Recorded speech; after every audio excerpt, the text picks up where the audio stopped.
You and the supplementary submissions, Malad, if your lordships be kind enough to turn to that. And I invite my lord's attention to page 70. Yes, sorry. I've sent it. Send again.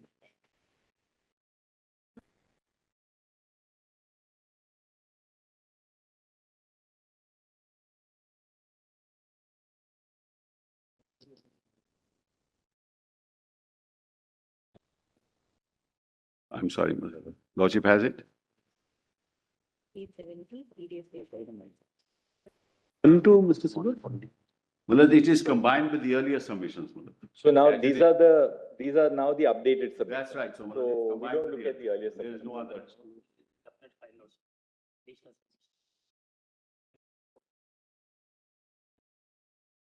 Our concern is this: if we allow these submissions, each one of the other council on your side and on the other side will do this, give us. So at the end of it, we will have about 15 or 16 additional submissions. And I can just tell you, we were just discussing, and this is not a secret. When it comes to writing a judgment, for instance, we are in the midst of, now seeing what to decide in the same-sex marriage equality, which was argued. With the additional submissions in rejoinder, rejoinder, when you actually sit down to open a matter for judgment, it becomes just impossible for so many, no doubt about it. Sibbal, we had clearly put it down that we will not accept submissions beyond a particular date. It will be violation of Article 14 if we permit you to do it and not permit the others to. All right, Malad, I'll make oral submissions on that. We have marked those submissions. See, the problem is we've also marked those submissions which we had made earlier. I appreciate. Now consolidation. Let us go by that submission which was earlier. But most of them would be an elaboration of what you have argued. You can tell us orally what those nuances. We have been taking notes where we have put questions. We have come up with some answers. We have also been taking notes. Let me, Malad, not waste your lordship's time on it. Malad, I'm telling your lordships what has happened. Number one, Malad, there are some speeches made in the J&K Constituent Assembly which were not part of the original. So I wanted to just cite those, Malad. That's part of it. No, but even those, now have to be part of the documents compilation which is frozen, which so much of research by 20 lawyers, I'm sure nobody would have missed those. It's there, Malad. It's there. It's in the document. But then refer to it in the document, no difficulty. The record is frozen as when we began the hearing. Very well. The documents you can show us certainly no difficulty. Well. It doesn't matter. I'll show the documents. Whatever they are. Whatever documents on the record, there's no no problem. difficulty. We'll see those. Show Somebody would have filed them. Yes, we filed them. Malad.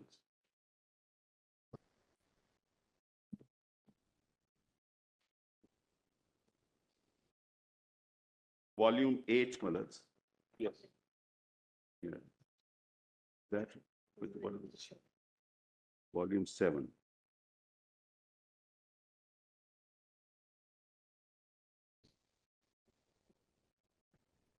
PDF page 102, volume 7, Malad.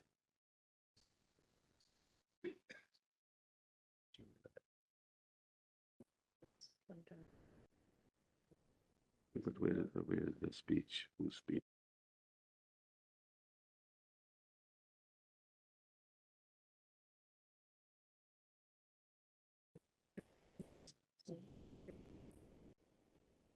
The relevant page we'll have to see, no?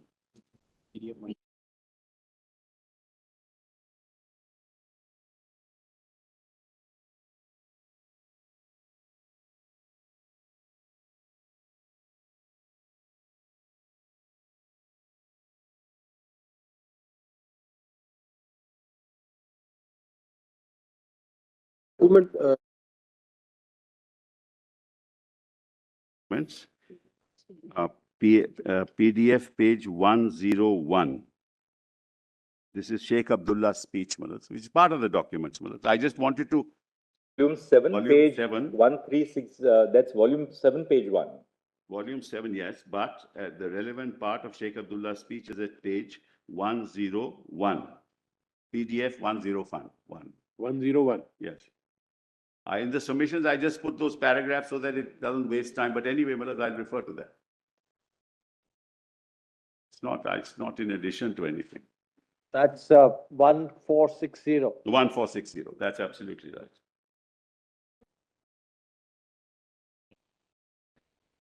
What is the date of the speech of Sheikh Abdullah?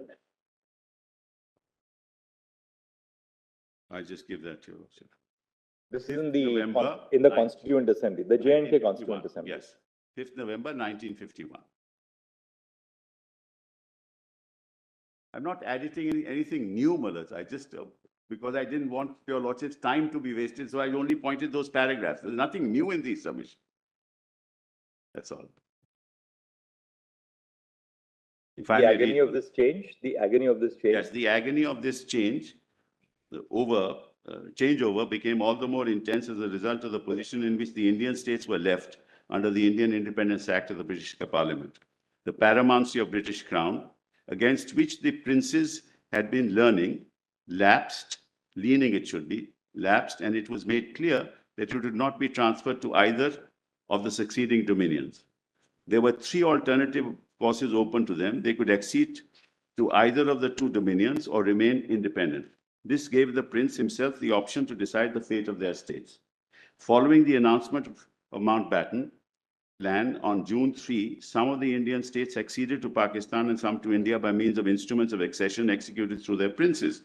There were also some who entered into standstill agreements with either or both pending finalization of their decisions. The betrayal of the interests of the states' people had been expected following the rejections of the memorandum of the National Conference, and we in Kashmir decided to place the issue before the people themselves. This is how our well-known Quit Kashmir agitation began. The National Conference once led the people through a great struggle, and once again the ruler tried to curb it, this time with unprecedented severity. But when the whole people is one and the move it is not possible to repress them, and they do not stop until they wrest freedom and justice for themselves from the unwilling hands of those about them. The crucial date of India and Pakistan independence therefore came when I and my colleagues were still behind prison bars. The whole subcontinent was in a state of high tension and disturbance. If at that time the head of the state of Jammu Kashmir had even the slightest sense of realism or a proper awareness of the danger lurking in the situation, he would have immediately taken the people into confidence. By associating their representatives with administration, I am sure many of the complications that arose later could have been avoided. Instead of that, the Maharaja government entered into a standstill agreement with Pakistan, and this was accepted without question by that dominion. Now, the next is important. A similar arrangement was suggested to India also, but it is noteworthy that the government of India insisted that it could not consider any agreement entered into by the government of the state valid until it had approval of the people's representatives. While the leaders consistently refused to recognize the vital issue of accession without first securing the approval of his people, the Muslim League and Pakistan government supported the claims of the rulers to speak for their state. The late Mr. Jinnah took the position that after lapse of paramountcy, the princes were completely independent and that they could themselves determine what relations they should have with the two dominions. Throughout the struggles that the people of Kashmir waged against autocracy, we should never forget that the Muslim League leadership had completely dissociated itself from them, and that during the upsurge in 1946, their local party organs had assisted the administration to suppress the movement. At this crucial time, when Pakistan was under the cover of secrecy, perfecting its own plans, and the Dawn, the Muslim League official organ in Karachi, was appearing to the Maharaja to accede to Pakistan on the grounds that he would have great freedom there in India. It was at this stage, taking advantage of the isolation of the Kashmiris from the rest of the world, that Pakistan imposed an economic blockade upon us with a view to starving us to submission. Attempts were made even to excite communal hatred, to disrupt our peaceful civic life. Even in the face of such provocations, the National Conference, I'm proud to say, took an objective and democratic stand. Instead, immediately on my release from imprisonment, I clarified the issue of a mass meeting in Srinagar. The first and fundamental issue before us was the establishment of a popular government. Our objective might be summarized: freedom first, then alone could free people decide the future association through accession. I also made it clear that the National Conference would consider this issue without prejudice to political friends. So leave that around, Malas. Then Malas, kindly come to the paragraph. The overwhelming pressure of this invasion brought about a total collapse of the armed forces of the state, as well as its administrative machinery, leaving the completely defenseless people at the mercy of invaders. It was not an ordinary type of invasion inasmuch as no cannons of warfare were observed. The tribesmen who attacked the state in thousands killed, burned, looted, and destroyed whatever came in their way. And in this savagery, no section of the people could escape. Even the nuns and nurses of the Catholic missions were killed or brutally maltreated. As these raiders advanced towards Srinagar, the last vestige of authority, which lay in the person of the Maharaja, suddenly disappeared from the capital. This created a strange vacuum and would have certainly led the occupation of the whole state by Pakistan troops and tribesmen if at this supreme hour of crisis, the entire people of Kashmir had not risen like the solid barrier against the aggressor. They halted this onrush, but could not stop it entirely, as the defenders had not enough experience training. This is the background on the basis of which the accession took place. Then let us kindly come to this paragraph. When the raiders, 1463, were last approaching Srinagar, we could think of only one way to save the state from total annihilation, by asking for help from a friendly neighbor. The representative of the National Conference, therefore, flew to Delhi to seek help from the government of India, but the absence of any constitutionalities between our state of India made it impossible for her to render us any effective assistance in meeting the aggressor. As I said earlier, India had refused to sign a standstill agreement with the state from the ground that he could not accept such an agreement until it had the approval of the people. But now, since the people's representatives themselves sought an alliance, the government of India showed readiness to accept it. Legally, the instrument of accession had to be signed by the ruler of the state. This the Maharaja did. While accepting that accession, the government of India said that she wished that as soon as law and order has been restored in Kashmir and our soil cleared of invader, the question of the state's succession should be settled by reference of the people.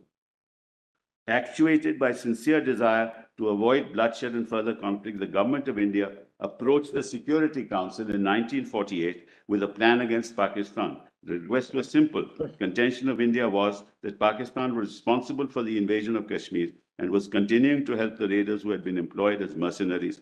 And it was further said that legally bound, as India was to clear the Jammu and Kashmir state of raiders, might be constrained to pursue the invaders to their bases in Pakistan, which might lead to still bigger conflagration. India therefore wanted the Security Council to dispose of the case as quickly as possible in the interest of justice. That's how the question of plebiscite Muller's came before the Security Council.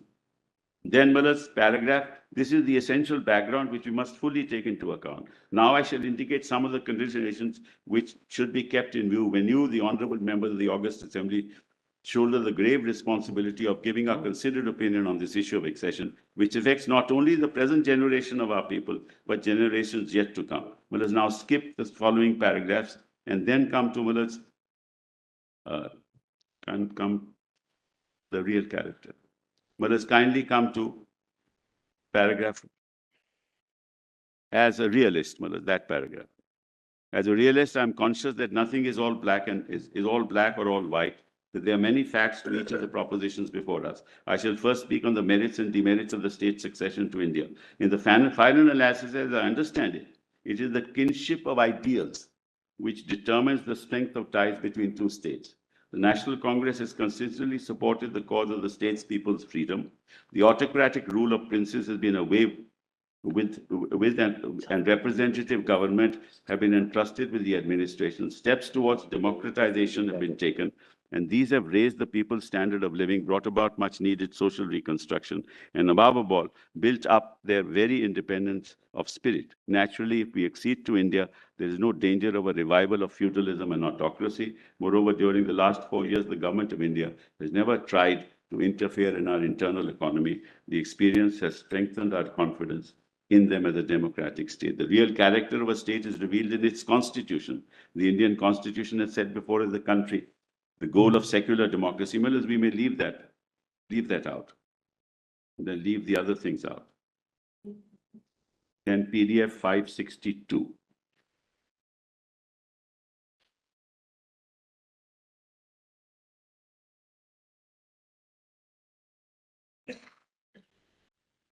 Speeches.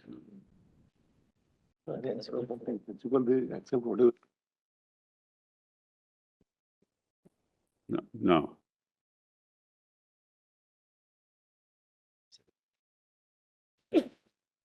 Yeah, yeah, while the state.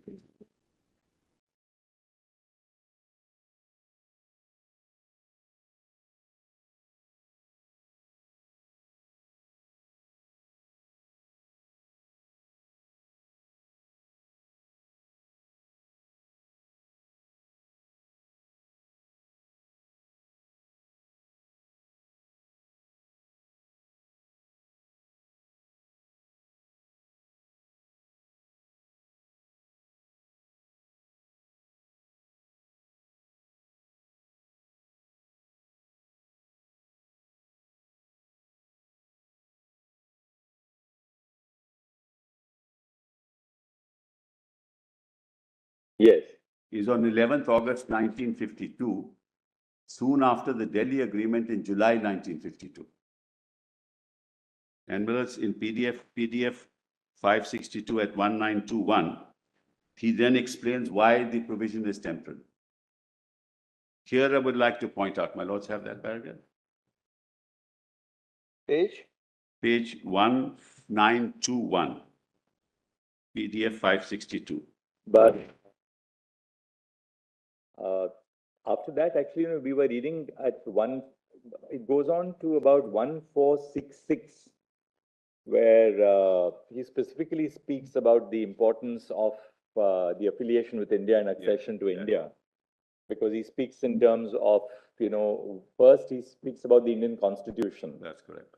Second, it's very important from a historical perspective. Sheikh Abdullah refers to the land reforms which were taking place post the First Amendment and the other amendments which took place to the Constitution. He says Pakistan, on the other hand, is a feudal state. That's correct. And therefore, our interests would not be protected in a feudal Pakistan as compared to an India where land reforms were taking place. Then he refers to the fact that, India has, of course, the access to the seas and therefore a better, as an economic powerhouse, for us to carry on trade through the auspices of India. And this really continues until PDF page 107. I didn't want to refer to it because it would take too long. Two, it's the background, but we're dealing with the temporary provision. That's why I didn't refer to it. But all that is very important. The reason is simple. Ultimately, what did J&K do? The people of J&K gave to themselves the constitution, just as the people of India gave to ourselves this constitution. So central to all this is the will of the people.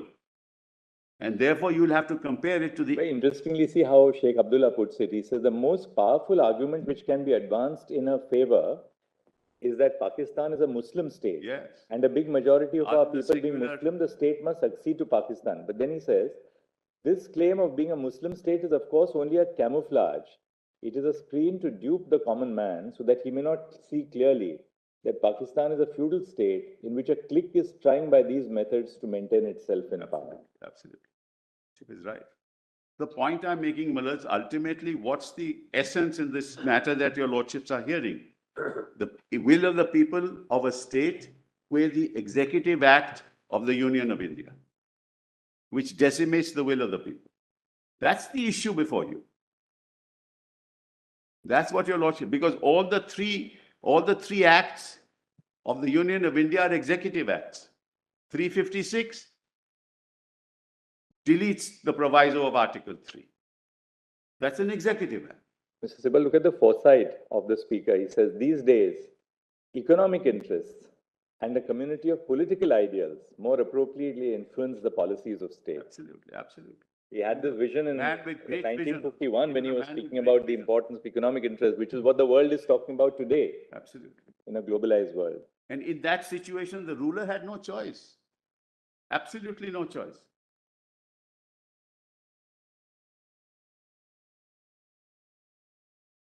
So, Manoj, the point I was making is that we are now dealing with three executive acts. One, the 356.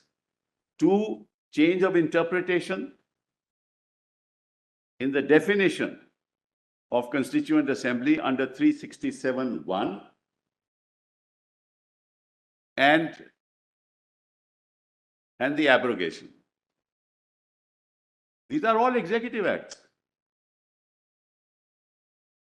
The will of the people is not considered at all. That's the question. Can you delete provisions of the Constitution by an executive act. Can you decimate the constitution by an executive act? Can you change the constitution by an executive act? We're not talking about legislation here. We're not talking about parliamentary legislation. That comes after these executive acts, mullahs, are implemented. That's the question. That's the...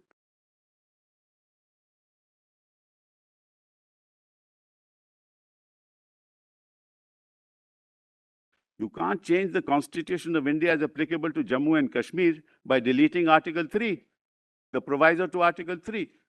You can't do that through an executive act.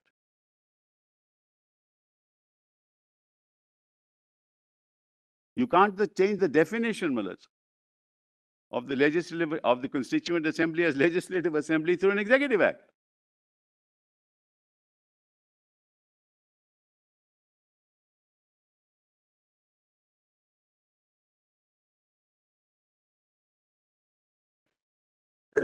Just then I'll come straight away to the issue, mullahs, 1921.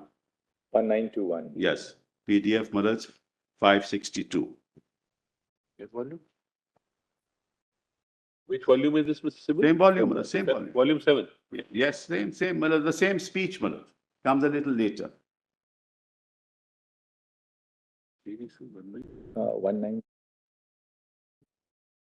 Sorry, same speaker comes a little later, mullahs. 11th August is the speech. Yeah. 1921. So PDF page 562. 562, PDF 562.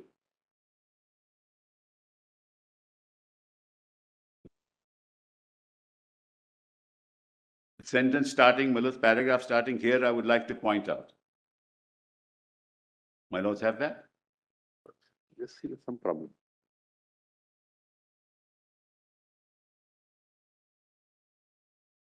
That's correct. That's correct. That's correct.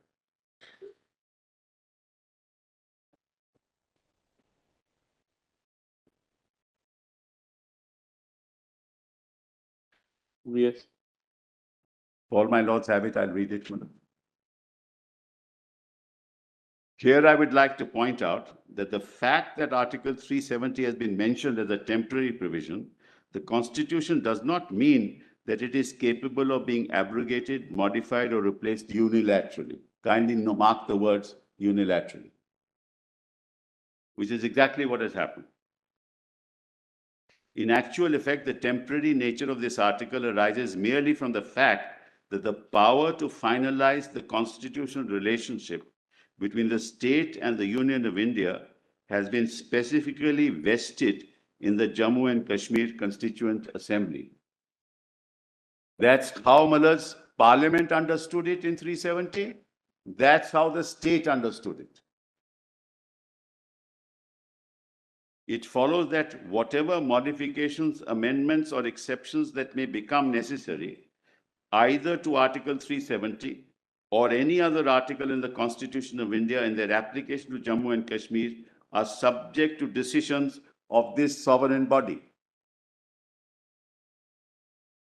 Since a good deal of confused thinking and uninformed criticism is indulging us in the interest of, I would like to point out here that the Constitution has confined the scope and jurisdiction of the Union powers to the terms of the instrument of accession, with the proviso that they may be extended to such other matters also as the President may by order specify with the concurrence of the Jammu and Kashmir Constituent Assembly. The special problems facing the state were thus taken into account, and under the Constitution, the relationship approximated to that subsisting under the instrument of accession. The Constitution of the Indian Union therefore clearly envisaged the convening of a Constituent Assembly for the state of Jammu and Kashmir, which would be finally competent to determine the ultimate position of the state in respect of the sphere of its accession, which would be incorporated as in the shape of permanent provisions of the Constitution. This briefly is the position which the Constitution of India has accorded to our state.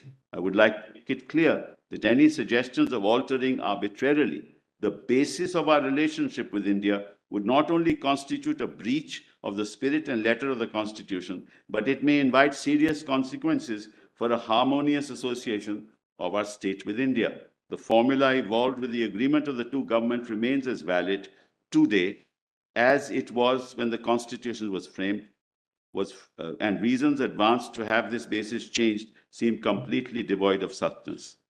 In arriving at this arrangement, the main consideration before our government was to secure a position for the state which would be consistent with the requirements of maximum autonomy to the local organs of state power, which are the ultimate source of authority in the state while discharging obligations as a unit of the federation.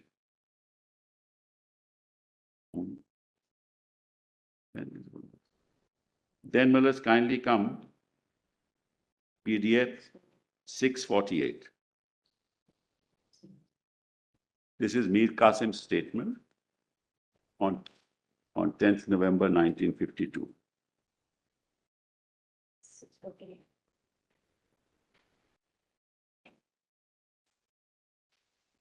And this is exactly what I've been submitting before your lordships from day one. A unilateral executive decision cannot change the terms of a relationship which are constitutionally embedded in Article 370.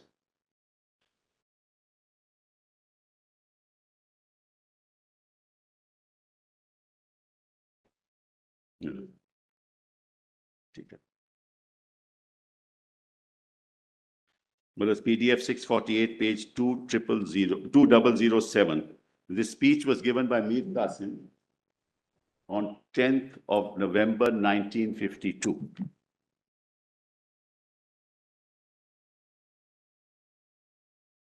In the statement of the Sheikh Mullah, that discussion on his statement continues.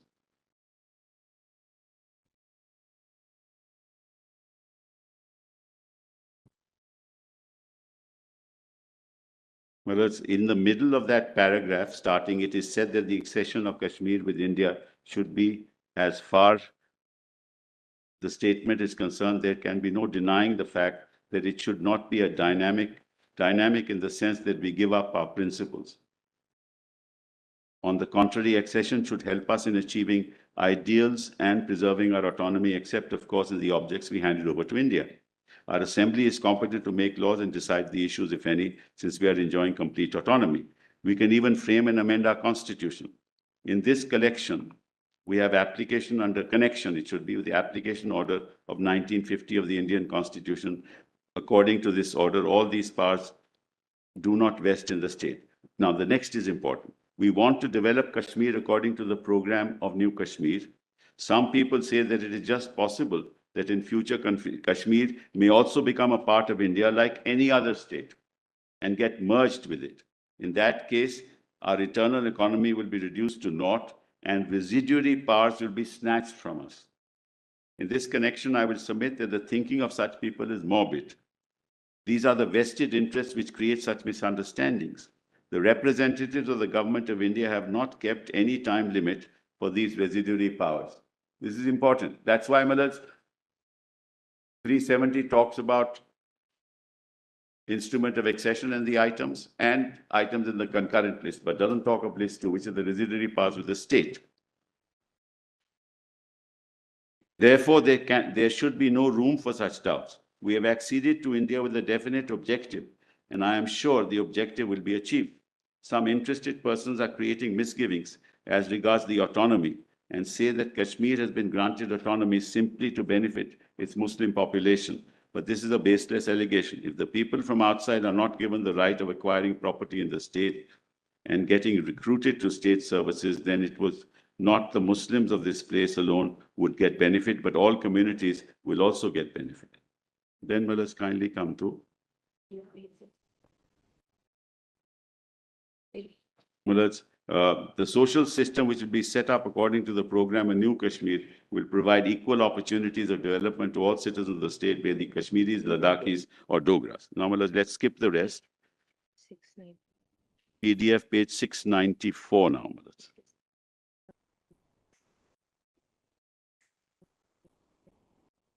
Formulate, now that we've seen the speeches, we'd like to formulate the principle which the principle is, Madas, that an executive act of the Union of India cannot alter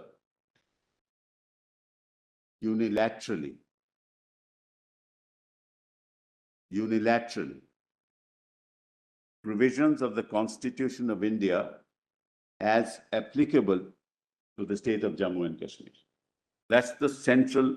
Cannot alter unilaterally Yes. the provisions of the Constitution. Of India as applicable to the Jammu and Kashmir.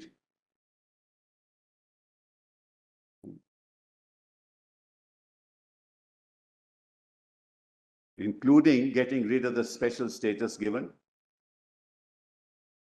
acceded to by the Union, by the Government of India, and by Parliament in enacting 370 of the Constitution. That's the submission.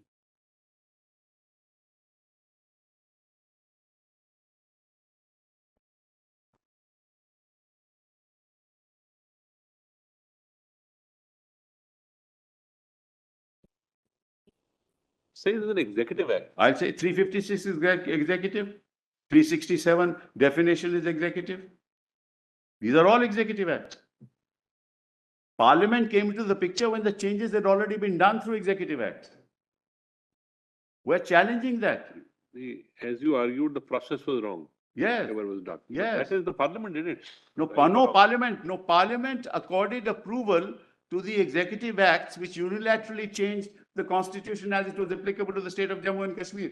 That's the central question that your lordships will have to decide. Could Parliament have, could the Union of India have done it? So is it your case that the parliament could have done it? No, not at all. Well, that also I will answer. Well, let's kindly see. Ultimately, this was a political decision taken in the context of the situation then prevailing. Right? And the complete abrogation of Article 370 must also be a political decision. Well, your lordships will remember Brexit, what happened? In Brexit, what happened? There was no constitutional provision seeking a referendum. But when you want to sever a relationship which has been entered into, you must ultimately seek the opinion of the people. Because people are central to this decision, not the Union of India. It goes counter to the very grain of Article 370. Mr. Sibbal, in a constitutional democracy, seeking the opinion of the people has to be through established institutions. Agree? Right? So long as a democracy exists, as it does, in terms of a constitutional democracy, Yeah. any recourse to the will of the people has to be expressed and sought in terms of established institutions. I agree. So There's no either question. you do it, So either you do it. You cannot envisage, therefore, a situation like a Brexit type referendum. Yeah. That's a political decision which was taken by the then government. Yes. But within a constitution like ours, there's no question of a referendum. But this is a political decision that they have taken by unilaterally through an executive order, changing definitions. This is not some constitutional decision. That's what your lordships, supposing your lordships were to say that they can change the definition, or your lordships were to say. But therefore, the ultimate question is whether the constitution does or does not interest that authority. That's correct. That's all that I'm asking, Miller. I'm not asking for anything more. And which in turn depends on whether 370 is construed as you say, a permanent feature, irrespective of the terminology used, because that is in the context of the changes till the Constituent Assembly was there, or is it something which is capable of being? Well, let me see. That's a much higher level, Mullahs, to which I'm not, in fact, arguing that today. Mullahs, whether it is permanent or it is temporary, let's forget about it. The central question is, can the Union of India, in this manner, terminate that relationship that is constitutionally recognized in Article 370? You understand? It may not be permanent. It may be permanent. It may not be. You may change it. You may. You may have. Said in the context that that was the argument earlier. So we have come to the next argument, which is the manner in which it is done. That's right. Is flawed accordingly. It's absolute. It's a fraud on the Constitution itself, according to me. It is politically motivated. It is a political act. These executive orders are political acts. They are not constitutional acts. That's my submission. And whether it is a permanent feature or a temporary feature is really, at the moment, not an issue. The reason why it's not an issue is maybe there is a constitutional way of doing this. I'm not addressing that. Nor have they resorted to that constitutional methodology. If they resort to it, it will be tested in a court. And on the process, you said last time that, first, the Section 92 power was vested in the governor, Yes. independent of the Council of Ministers. Step 36, two, 38, right. Now, and Step 90. two, right. Step two, the Legislative Assembly is dissolved by the governor under Section 53 without aid and advice. yes, 3, the proclamation is issued under Article 356. yes, You said that the object of the proclamation under 356 to eventually restore democracy that's right, and not the decimation of democracy. right. And then finally, we saw the amendment of Article 3 in the presidential notification. That's right. That's So also an executive act. all these 4 steps, according to you, were constitutionally flawed. There was no provision for these 4 steps because you've essentially taken away the powers of the State Assembly and exercised them under the garb of 356. That's the submission. That's I right. think. Absolutely, I'm deeply obliged to your lordship. But I just want to read one other. Only one last thing which I wanted to ask you. You made your point on the process which was followed. They will have to answer it. On the proviso to clause 3 of 370, is there something ultimately that happened in the Constituent Assembly which sheds light on which way the Constituent Assembly was inclined to go? Yes. Because we are reading individual speeches. What happens thereafter at the end of this process Well, in the 1957? Constitution was adopted in 1957 Yes. by the legislature of Jammu and Kashmir. Between 1951 and 1957, they could have determined or terminated the essence of Article 370, abrogated it themselves and said, we don't want, there's no need for this constitution. We want to be a state, a part of India, like any other state. That is why 370 sub-article 3 referred to the decision of the Constituent Assembly.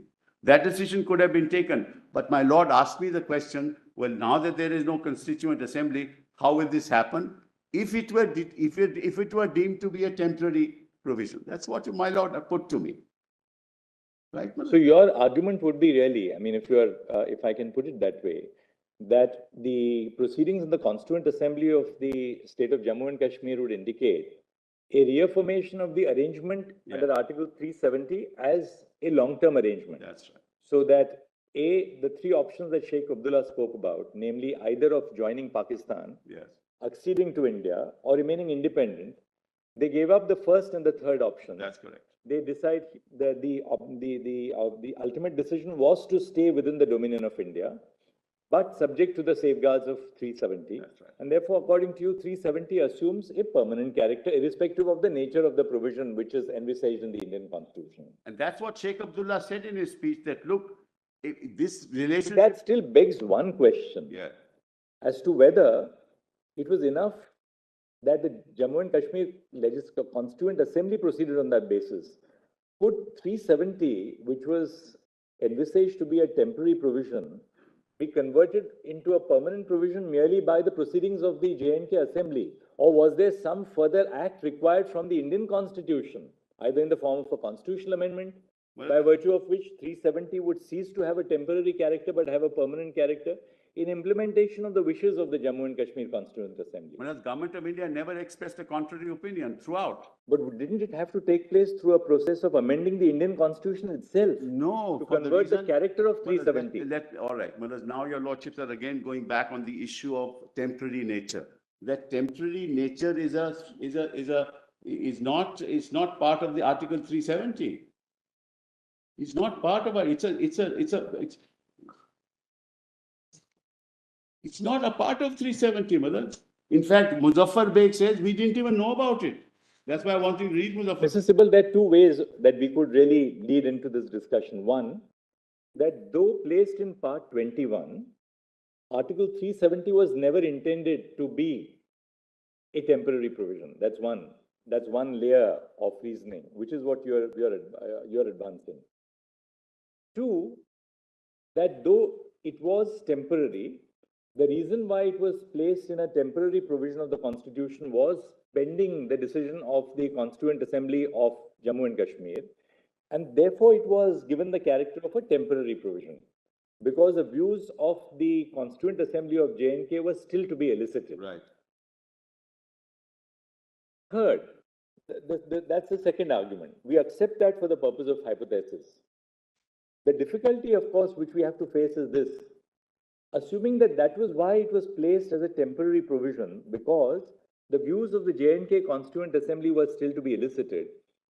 And we also take your point that the J&K Constituent Assembly decided to accede to India and reaffirm the accession to India subject to the safeguards of Article 370. Is that sufficient in itself to convert 370 into an unamendable or untouchable provision? Let me assume, Manoj, that it is Or not. was something more required by a parliamentary intervention in India post-independence to convert that which was essentially temporary into a permanent provision? Let's assume, Manoj, that it is amendable for the sake of argument. Then, Manoj, how is to be amended? The Constitution must provide a solution, no, Manoj? I'll assume, Manoj, for the moment that it is amendable. Then how does the Constitution of India must provide a solution for that? Once we concede, Mr. Sibbal, that concede in the sense for the purpose of the hypothesis. We're not putting anything in your mouth, not at all. So I don't misunderstand that. Once we accept the fact that 370 is subject to the amending power under 368, then equally 370 provides for a modality through which 370 itself would come to an end. Well, let's see 370 then, Manoj, and see what modality is. That modality can't be to convert a legislative assembly into a constituent assembly by definition through an executive act under 367(1). Then, Manoj, we have to find the modality within the Constitution, not outside it, not vested in an executive power of the Union. That cannot be. So if your Lordship puts to me, and rightly, that something more had to be done under the Constitution of India, we'd like to know what is that something more. But 370 bracket 3 itself specifies the conditions in which the abrogation can take place. Which is the Constituent Assembly it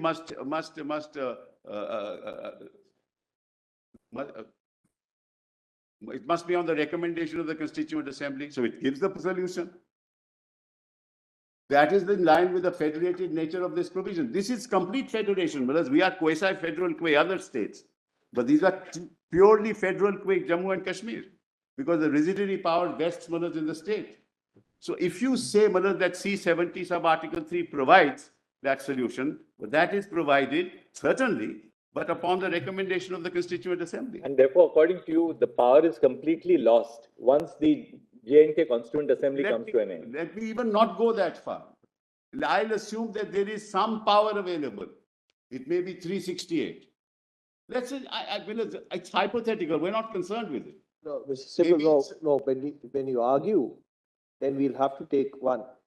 360 is the power to amend the Constitution. That's certainly there. Yeah. Now, when we look at 370 clause 3, now the issue would be whether 368 power is still available to amend the Constitution. But your Lordship is not concerned with it in this matter. No, it is. It's very, very crucial. Because once we accept the fact that Parliament as a sovereign lawmaking body has the power to amend everything, including 368. Yeah. 370. Including 370. Yeah. Then any amendment of 370 may be subject to criticism on the ground of morality, but not power.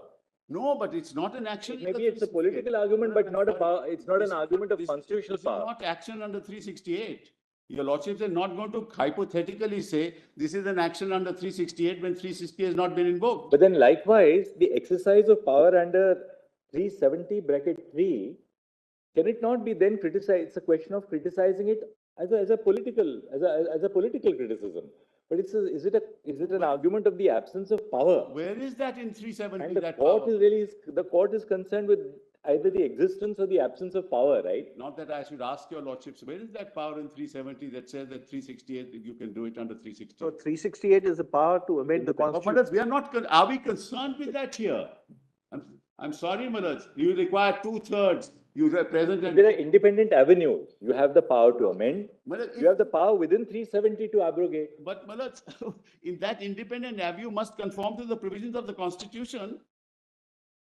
Well, an independent avenue devours the provisions of the Constitution, no avenue at all. Mr. Sibbal, for the timing, if we ignore the proviso to clause 3, in fact, the clause 3 itself, independent of the proviso, gives the power to the president itself to abrogate 370. If No. we forget about the Sorry. proviso. I'm sorry to say that, I'm really Just sorry. read three- There is a just read it proviso. once again. Just read You it can't once again. exercise that power without the proviso. No, the proviso is something different. We are examining the proviso independently. But independent of the That- proviso, the Clause 370 comes into play on the recommendation of the Constituent Assembly. Your Lordship is putting it the other way around. It comes on the recommendation of the Constituent Assembly that the President will exercise power, not the other way around. That's why I said you can't even initiate a bill. Your Lordship will remember that. You can't even initiate a bill. Forget about anything else. Another problem is that then we would be redrafting the substantive part of clause 3 to postulate that the power under the substantive provision of clause 3 can be exercised so long as the Constituent Assembly of J&K is in existence. In which case, will the proviso not swallow up the main provision? But that's what it says, that unless that recommendation is there, you can't exercise your power. President can't exercise power under 370, sub-article 3. It says so. Well, you'll have to interpret it on its plain terms, Malat, and your Lordships have said it not once, but several times over. And it's a provision which, in essence, is a provision of federalism. It's at the heart of federalism is this, Malat. Yes, of course, it's a precondition. There's no doubt about it. I mean, whatever sophistry may happen, can't happen in this way, Malat.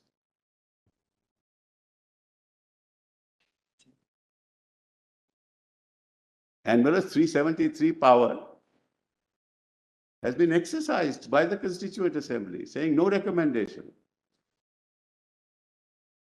And I'll come to your Lordship's judgment of Sampath Prakash Maharaj, which actually deals with this issue.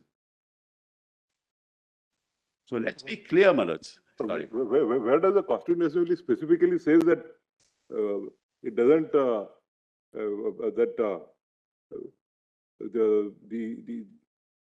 sub-article 3 will not apply to the, it only says that it only exercises the 3 choices. First, as to whether it should accede to the Pakistan or to India or to remain independent. So out of 3, it decides that it will accede to India. But where does it specifically say that it recommends that sub-article not be available? Let me just, let's go back, Maharaj, to 1950, 26th of January. Right? There was no Constituent Assembly. In fact, there was no decision. Originally, it was a National Assembly. There was no decision to convert it through adult suffrage into a Constituent Assembly. So Parliament, forget about the government, Parliament incorporated in 370 the provision for a Constituent Assembly. I asked myself this question, why? Why did Parliament do that? Parliament, there was no Constituent Assembly in place. There was only a National Assembly. This must have happened in collaboration with Jammu and Kashmir. Must have happened, Malas. That's why the term Constituent Assembly was included in 370 sub-article 3. Now, when they said in the proviso that it's on the recommendation, there was no Constituent Assembly. So it had to be a temporary provision. It couldn't be a permanent provision. And the preamble of the Constituent Assembly says to further define the relationship between Jammu and Kashmir and India. So it was temporary because there was nothing in place. It was not temporary because this provision had to go. No.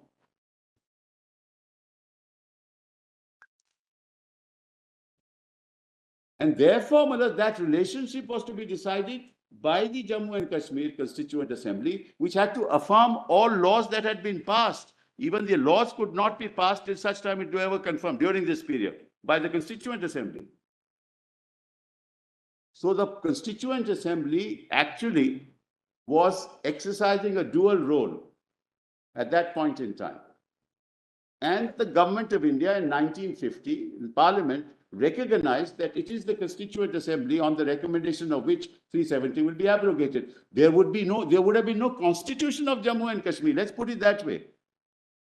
There would be no constitution of Jammu and Kashmir, Malads, if 370 had been abrogated. It would be yet another state of India. Mr. Sibbal, you've made your point now. I think basically, as we see it, your argument is in three layers. We looked at the background, the history. We look at 370 in the background, the constitutional history, the other history which we saw pre-independence. We interpret 370 therefore in the context of that history, and then we've gone to the modalities which were followed for abrogation, which you have said is unconstitutional. Now, after having explored this terrain, Let's which is go the on to next, the others. how do we now progress? Come back to the list of dates, Malad. Right. Well, with your 2 minutes, I'll take. There is a speech by M.A. Beg, Afzal Beg. Just it'll take only. Just give us just the page and the gist of it. You can tell us. At 694, PDF 694. It's only temporariness of the article. That's why that's the last person.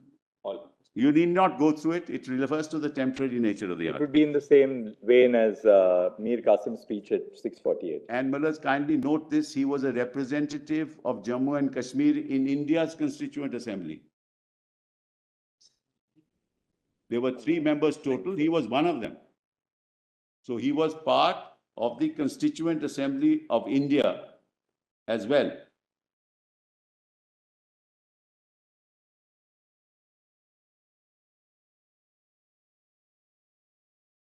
I said that a good deal of criticism was leveled in both houses of Parliament of India and in the outside press in regard to the intention of 370, that it is a temporary article and the special position of Kashmir ipso facto is of temporary nature.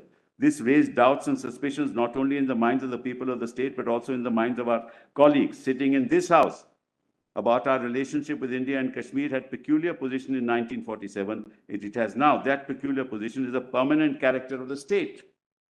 It would be unfair to say that this position is a temporary nature. Statements have been made that in due course of time, 370 will cease to exist and Kashmir is bound to become a Part B state.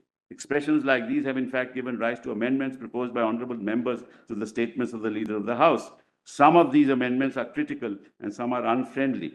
And then he goes on to say that we did not even know that there was a marginal note in this regard. This has just come up suddenly. We didn't know that there was a margin. Nobody told us that there'd be a marginal note.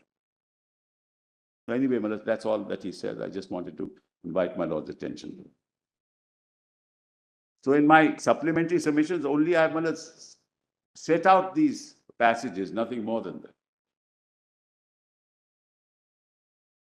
And so last try, so long as it is not completed, Article 370 will remain there. And when it reaches completion, we shall give to Paul what Paul's and what gives to Peter what Peter's. This is the center. That is, center will have the exceeded subject and the rest will remain here. 370 will have to be accordingly altered. It would not mean that Kashmir state will cease to have its special position. Amending 370 may be necessary at the time when we finalize our constitution. But even then, legally, constitution as it cannot in any way rob Kashmir of its special privileges and position given to it by common agreement. 370 is therefore temporary till we complete our constitution. That's the spirit with which it was incorporated into the Constitution of India. This is the point, Malad. Anyway, Malad, so that's what I've done with this. Now kindly come back to the list of dates. The list of dates are in... Yes, we were at serial 71 in written submissions, compilation volume 2, PDF 53. Volume. Which begins with serial number 72. Yes, serial number 72.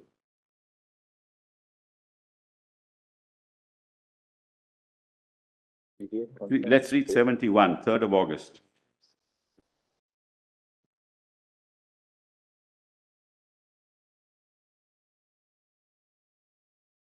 Yes. The governor of the state of Jammu and Kashmir, my lord, PDF, Mr. Sibbal, PDF? PDF, Malad 53, page 53 also. Yes. I'm sorry. Justice Kaul, my lord, has it? Yes, that's why I said serial number 72, 5th August. 71, 2009. Malad, I just want to read 71 also. 71. The governor of the state of Jammu and Kashmir gave a press statement on the night of 3rd of August that he was not aware of any proposal to amend 370 or Article 35A, and that all security arrangements and reinforcements of the state were being made pursuant to intelligence reports forecasting a major terror incident. On the 5th of August at 11 a.m., on August 5, the President issued the impugned order titled the Constitution Application to Jammu and Kashmir Order 2019. This is CO 272. Well, let's therefore mark, it's an executive act. The said order issued under Article 371 with the purported concurrence of the government of the state of Jammu and Kashmir inserted Article 367(4) of the Constitution of India. So that's what CO 20272 did. In particular, the newly inserted Article 367(4)(c) stated that references in the Constitution to the government of the state of Jammu and Kashmir would be construed as including references to the governor of Jammu and Kashmir. Further, 367(4)(d) amended subclause 3 of Article 370 by replacing the expression Constituent Assembly of the State with the Legislative Assembly of the State. Executive Act. Now, let's come and look at that. It's in volume 3, PDF page 101. That's right. Volume 3 of what? Documents. Of documents. Document. Yes, Page 101. 101. Running page 494. Okay. Now kindly note, Malat, at this point in time, 356 was in operation.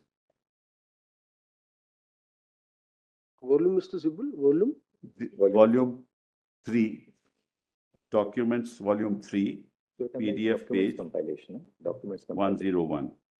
Note, Malat, at this time, 356 was in operation. This is 5th August 2019 notification. That's right.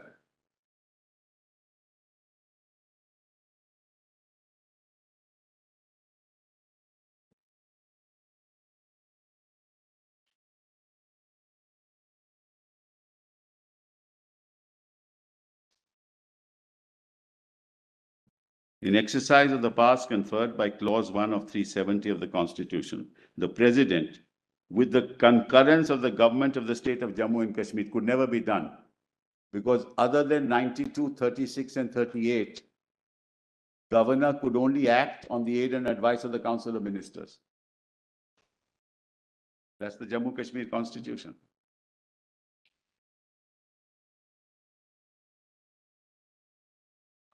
The governor could not represent the state.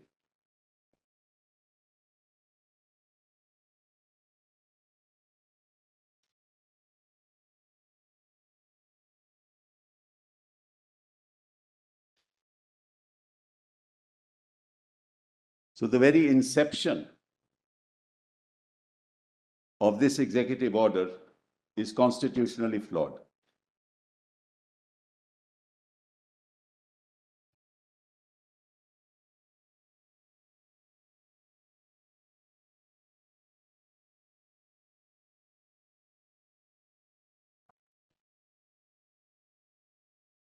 In exercise of the powers conferred by Clause 1 of 370, the President, with the concurrence of the government of the state of Jammu and Kashmir, is placed to make the following order. This order may be called the Constitution Application to Jammu and Kashmir Order of 2019.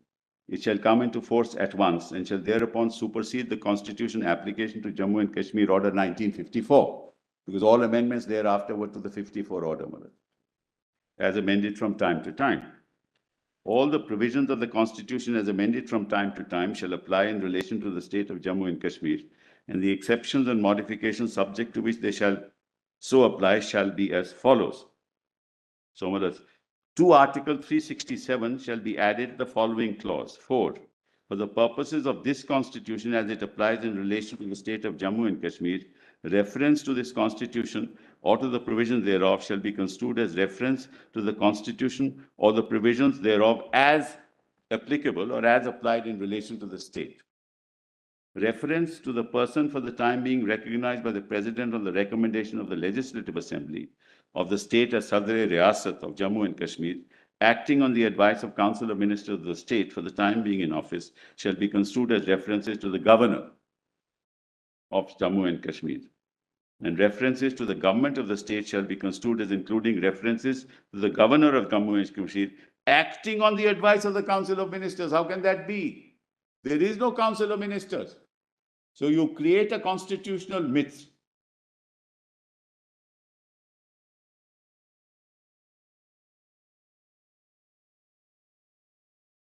And assume in the absence of Council of Ministers that there is a Council of Ministers.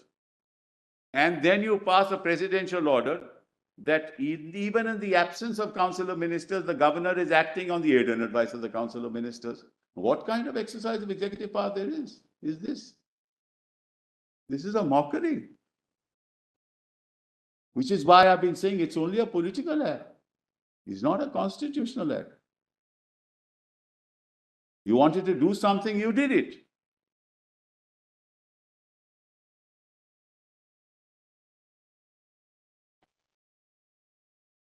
D is even more serious.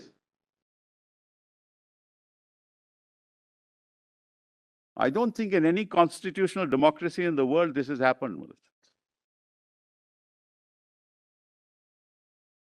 In the famous Miller case in the UK, Boris Johnson tried to bypass Parliament and requested the Queen to prorogue the House.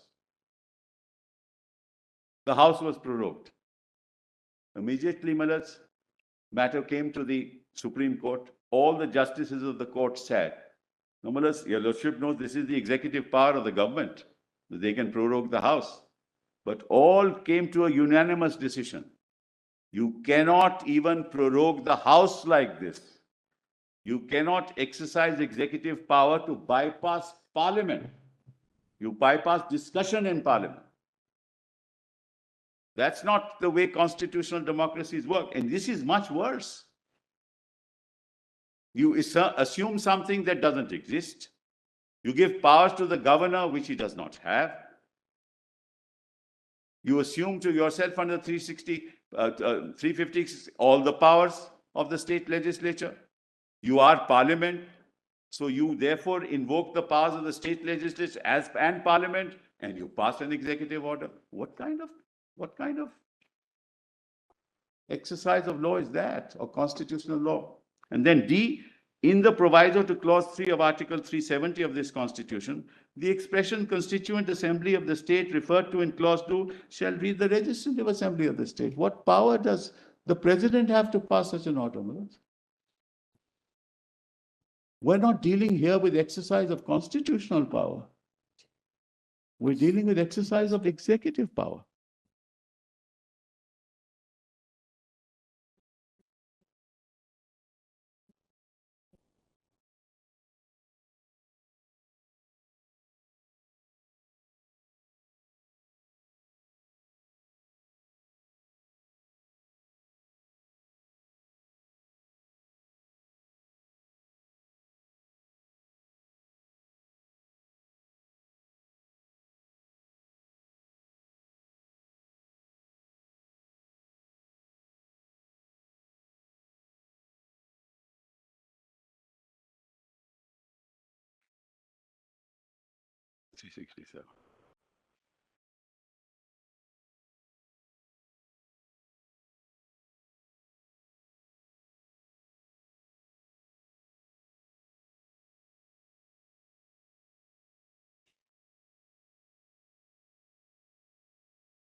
Huh?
just assist us, from their perspective, why was the amendment to 367 necessary at all?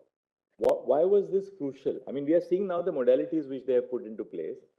For their constitutional design of ultimately abrogating 370, why was this amendment to 367 necessary? Because, brothers, they themselves gave the power of the Legislative Assembly, which they were exercising in 356 as the Constituent Assembly, and recommended.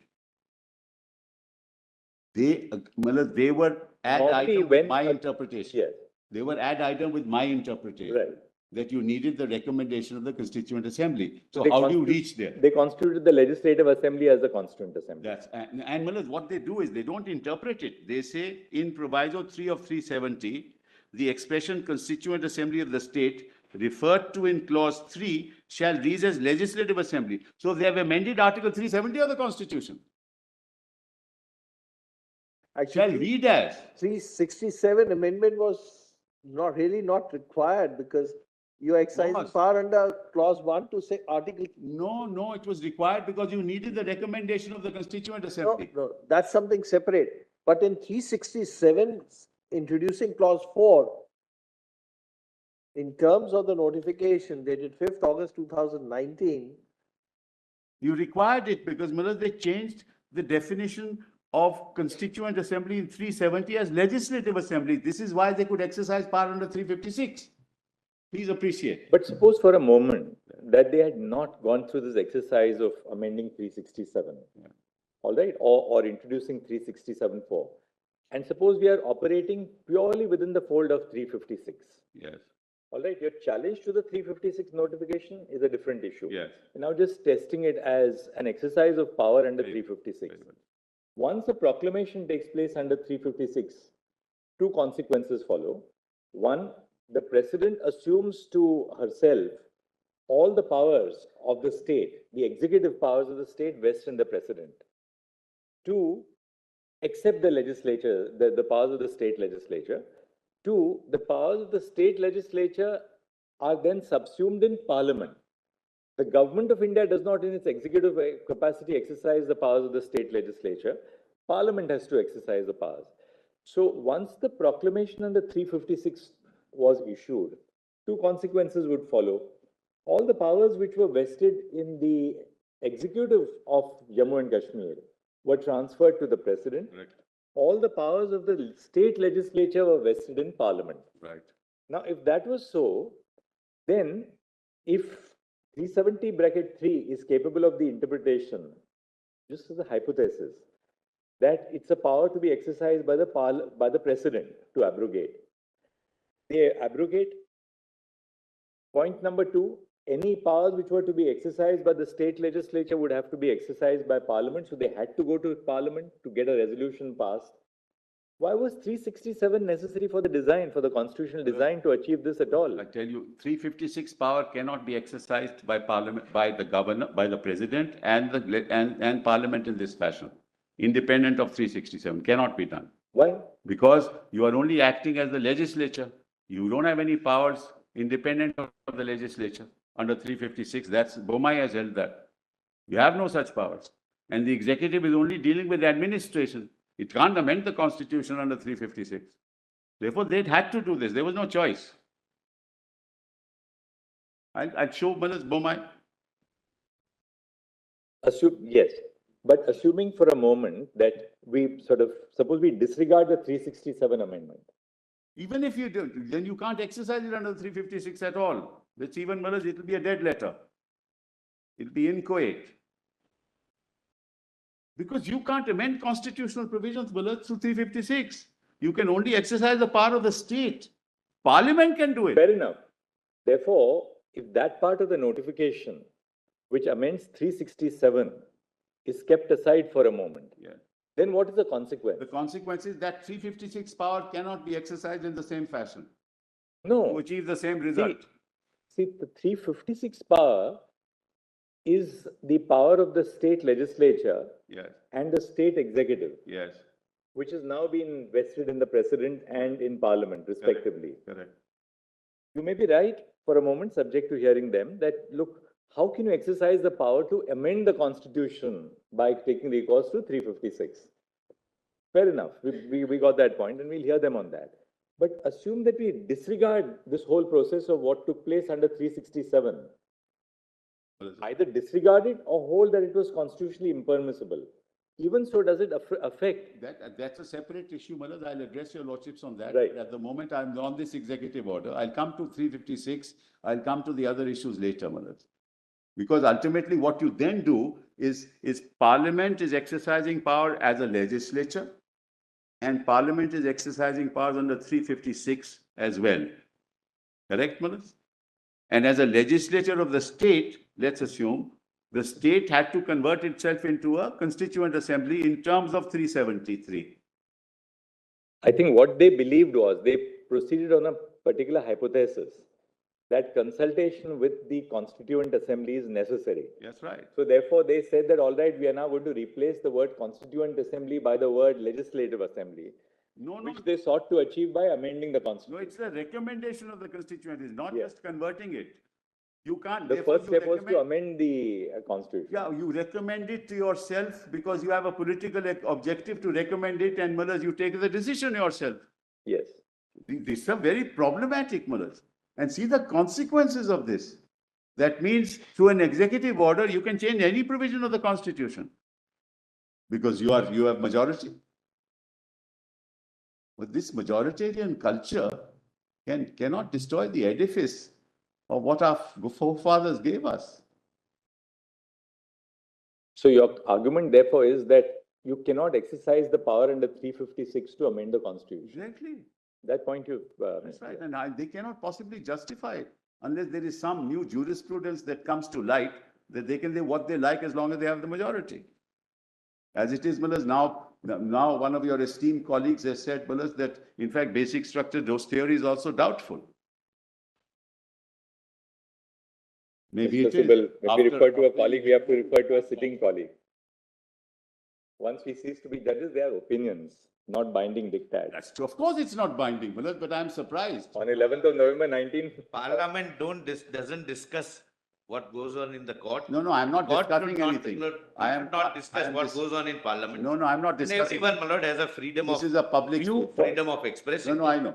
Mullahs, I'll assume he has the freedom of expression, what he likes. I don't dispute that, Mullahs. I'm just saying, Mullahs. Of course, absolutely. We're starting a debate on that because of this majoritarian culture again.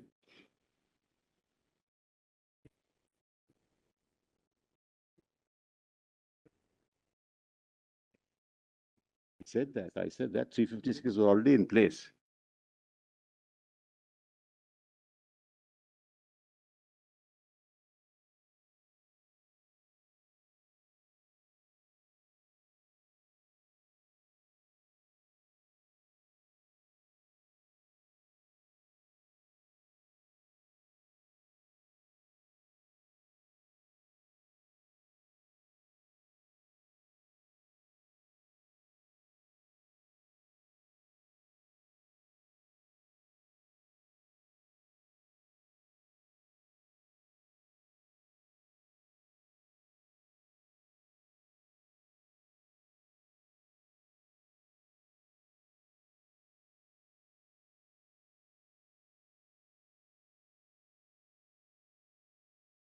Mr. Sibbal is responding to the parliamentary debate here because possibly he was not there in the Parliament yesterday. That is true. That is absolutely true. It was that place where he could have learned, You are right. expressed You're right. his views on basic No, structure. not my view. I'm not, my view is clear because my view is the court's view. I can't go beyond that. But I am an officer of the court, Mullahs. In court, I have that constitutional view. Outside may have a different view. Mullahs, anyway, that's neither here nor there, Mullahs. It's just an aside, Mullahs. But there must be some element of humor and mirth in court as well, Mullahs. Not everything can't be this serious. We are Yes, dealing Mr. with- Mullahs, therefore, see the consequences of this. And Mullahs, then it is obviously clear that the government of India and Parliament recognized that the Legislative Assembly was the Legislative Assembly and could not be the Constituent Assembly, which is my interpretation. Therefore, it became necessary because they also knew that the Legislative Assembly can't be the Constituent Assembly. That's precisely what I've been arguing.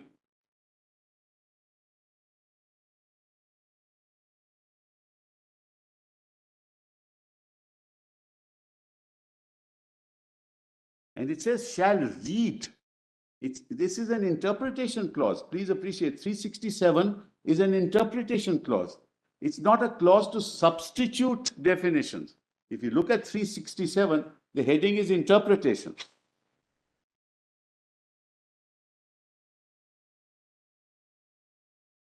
It's not substitution.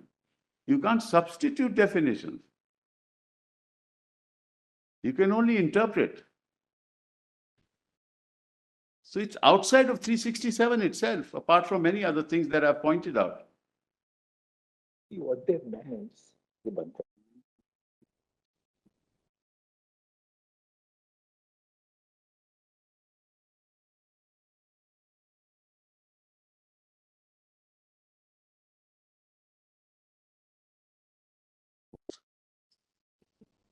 Very mature. Yes.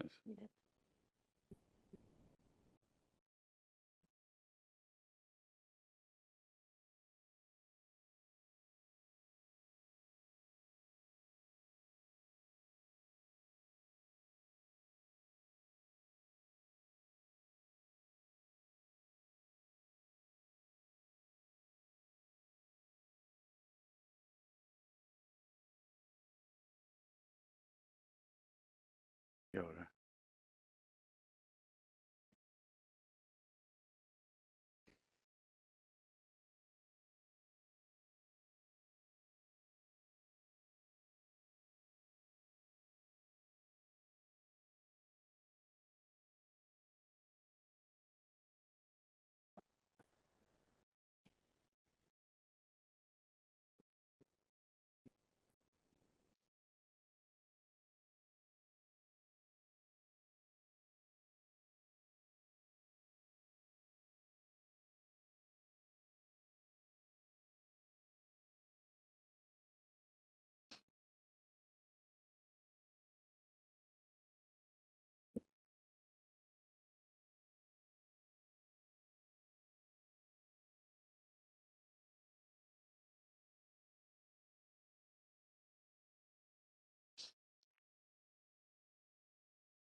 No, my lords, So we saw this notification. Then what happened thereafter? We got your submission on this.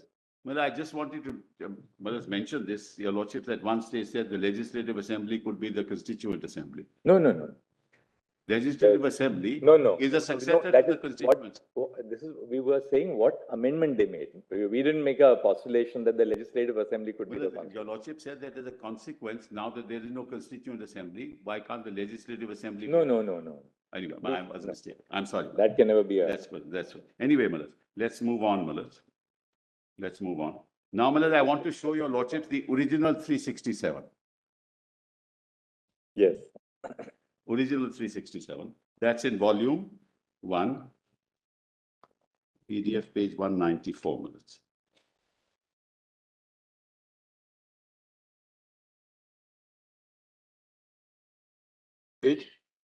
Page, my lords, PDF 194, volume 1. That's the original 367 before the amendment, as applicable in Jammu and Kashmir. Any Page, lordship will be what like- page, Mr. Sibbal? 194, my lord. Starts at 193, the 367 says interpretation, but the clause 4 is at 194.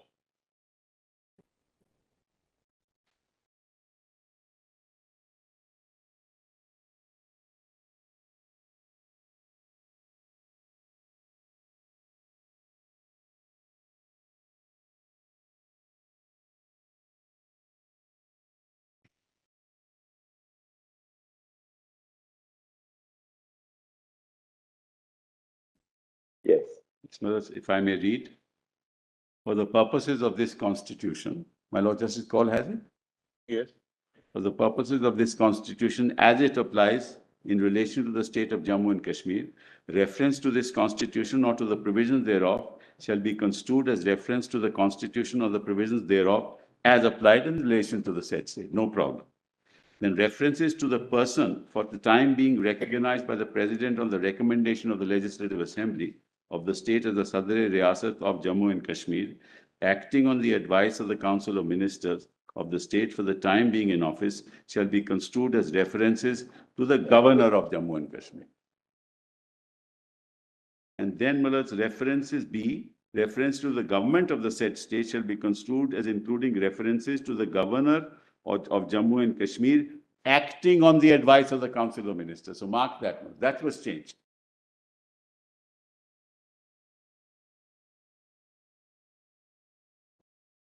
No, provided that in respect of any period to the 10th day of April 1965, such references shall be construed as including references to the Sadr-e Riyasat acting on the advice of the Council of Ministers. Because originally the Sadr-e Riyasat had to, till 1965, had to be appointed on the recommendation of the Assembly. A name would be sent and they would agree. In 65, a change was made, in terms of which, my lords, the President could directly appoint the governor. That change happened in 1965 in the Constitution of Jammu and Kashmir. So like any other state. So slowly, in any case, my lords, there was a slow but sure obliteration of the kind of autonomy that Jammu and Kashmir enjoyed. All laws were applicable, including TADA, POTA, UAPA, all laws are applicable there, except for land laws and personal laws, my lords. Most laws of India are applicable there at that point, in this point in time, in any case. So there was actually no need for any of this, except with the objective of sending a political message that we have done away with 370. That's why all this was done. Now, that's my submission. Actually, after 2019 exercise, approximately 1,200 laws are now applicable. All beneficial legislations which are available to other citizens now are available to Jammu and Kashmir also. Prevention of Corruption Act was not applicable. Right to Education. There was. My learned friend is not right. Several laws. Anyway, we have the list. Let's not go into that. Let's not go into that. Prevention of corruption law was applicable. You're right, Mr. Dwivedi. That's not a constitutional point, but Political optics all laws were applicable. Just to set the record right, the Jammu and Kashmir Prevention of Corruption Act, somewhat 2006, applicable. So because they were named differently. Anyway, let's leave that. Let's not get into this. References to then D, Malas. References to the permanent residents of the said state shall be construed as meaning persons who before the commencement of the constitution application to Jammu Kashmir order were recognized as state subjects under the laws in force or who were recognized by any law made by the legislature of the state as permanent resident. Reference to the governor shall include references to the governor of Jammu and Kashmir, provided that in respect of any period prior to 10th April 1965, such references shall be construed as references to the person recognized by the president as the Sadr Riyasat of Jammu Kashmir and as including references to any person recognized by the president as being competent to exercise the powers of the government. Actually, they say in this notification of 5th of August 2019 that they're adding clause 4 to Article 367. That's right. But it appears that clause 4 already existed in Article 367. So it was really an act of substitution, not an addition. Not added. That's a small thing, but it's a substitution really. Correct. But clause D is an addition, where the Constituent Assembly must be read as. C remains the same, right? C remains the same. D is different. Entirely. D is different, you're right. And Miller's 2 also is also different. All provisions of the Constitution amended from time to time shall apply in relation to Jammu and Kashmir. And the exemptions and modifications subject to which they shall apply shall be as follows. All provisions of the Constitution and are now. Old clause D goes. The references to the permanent residents of the state. Yes. That goes. That goes. Because that D is now substituted by the Legislative Assembly being treated as the Constituent Assembly. That's correct. So that's what happened. Let's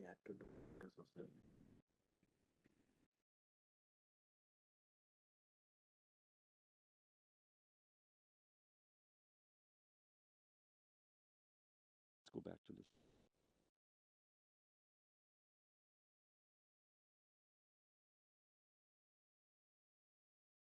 There are 2 different stands operating here. One stand arises out of the exercise of the power under 356. Correct. Under 356, you have no power to amend the Constitution. Right. If you exercise the power under 356 in relation to any other state in India, you can't amend the Constitution. 370 is a provision exclusively in operation in relation to Jammu and Kashmir at the relevant time. Correct. So the power which they were exercising was the power under clause D of subsection 1 of clause 1 of Article 370. Correct. Absolutely right. But unfortunately, Millers, they couldn't do that because clause 1 dealt with instrument of accession, subject related to instrument of accession, and then concurrent list issues. No, clause D is wider than that. Wider. You're referring to clause A. We're referring to clause D. Yes, I'm reading all clause A also. D requires the concurrence of that government. That's correct. That is the J&K government. That is government means government council of ministers, Millers. Government is not under the. But tell us what happens when there's a 356 in operation in the state of J&K? Well, let's put it this way, Millers. How does 356 in normal circumstances happen? Millers, the governor sends a report. The report is that the provisions of the Constitution cannot be carried on in this particular state. The government of India under 356 Millers takes over. Right. Right. Now, at that time, the assembly is in suspended animation. That's the normal way that it is done. You keep the assembly in suspended animation, you exercise your powers. Ultimately, the intent is to restore democracy. Therefore, Millers, towards the end of it, when you know that elections should be held and you want restoration of democracy, you dissolve the assembly. And then you hold elections. Oh, well, Mr. Sibbal, the question put was slightly different. Now come to 370 clause D. Right. Such other provisions of the Constitution shall apply in relation to the state subject to exceptions and modifications as the President may by an order specify. Now, as far as this is concerned, therefore, the amendment was made to clause 4 to section 367, which is the interpretation clause. Now, the proviso says, provided further that no such order which relates to matters other than those specified in the last proviso, preceding proviso, shall be issued except with the concurrence of the government. The Right. concurrence of the government is the explanation That's part. concurrent list subjects. No, concurrence of the government And the is Constitution, the, both the the legislative. Constitution of India as well as concurrent list. Let's assume Council of Aid and Advice of the Constitution of Aid and Advice of the Council of Minister for the time being in office. Yeah, Now, when we turn to 356, yeah. now 356 applies. Yes. 356 applies. Of course, of course. Now, if we turn to 356, then we have to go into what is the power if 356 provision has been invoked, who will exercise the power of the Council of Ministers under the terms of Article 371. Right. So now the issue would be whether the governor could have exercised that power or not. But at the moment, I have not reached 356, Malad. May I make my submissions when I reach it, Malad? Okay. This is, I will delve into another. No, we are not on the validity of 356. Exactly. We are on the question of power. Malad, I'll be dealing with the power of 356, Malad, when we come to 356. What happens is that I will ultimately, Malad, my trend of thought will They be get just, disturbed. because Okay. I have. But we just formulate it and leave it at that, that once upon the proclamation under 356, all the powers of the government of the state are vested in the president. Administrative powers. Yes. Administrative. Then can the president, in the exercise of the second proviso to clause D of Article I mean, the 371, Constitution. no, not amend the constitution, Yeah. exercise the power to grant a concurrence. Concurrence.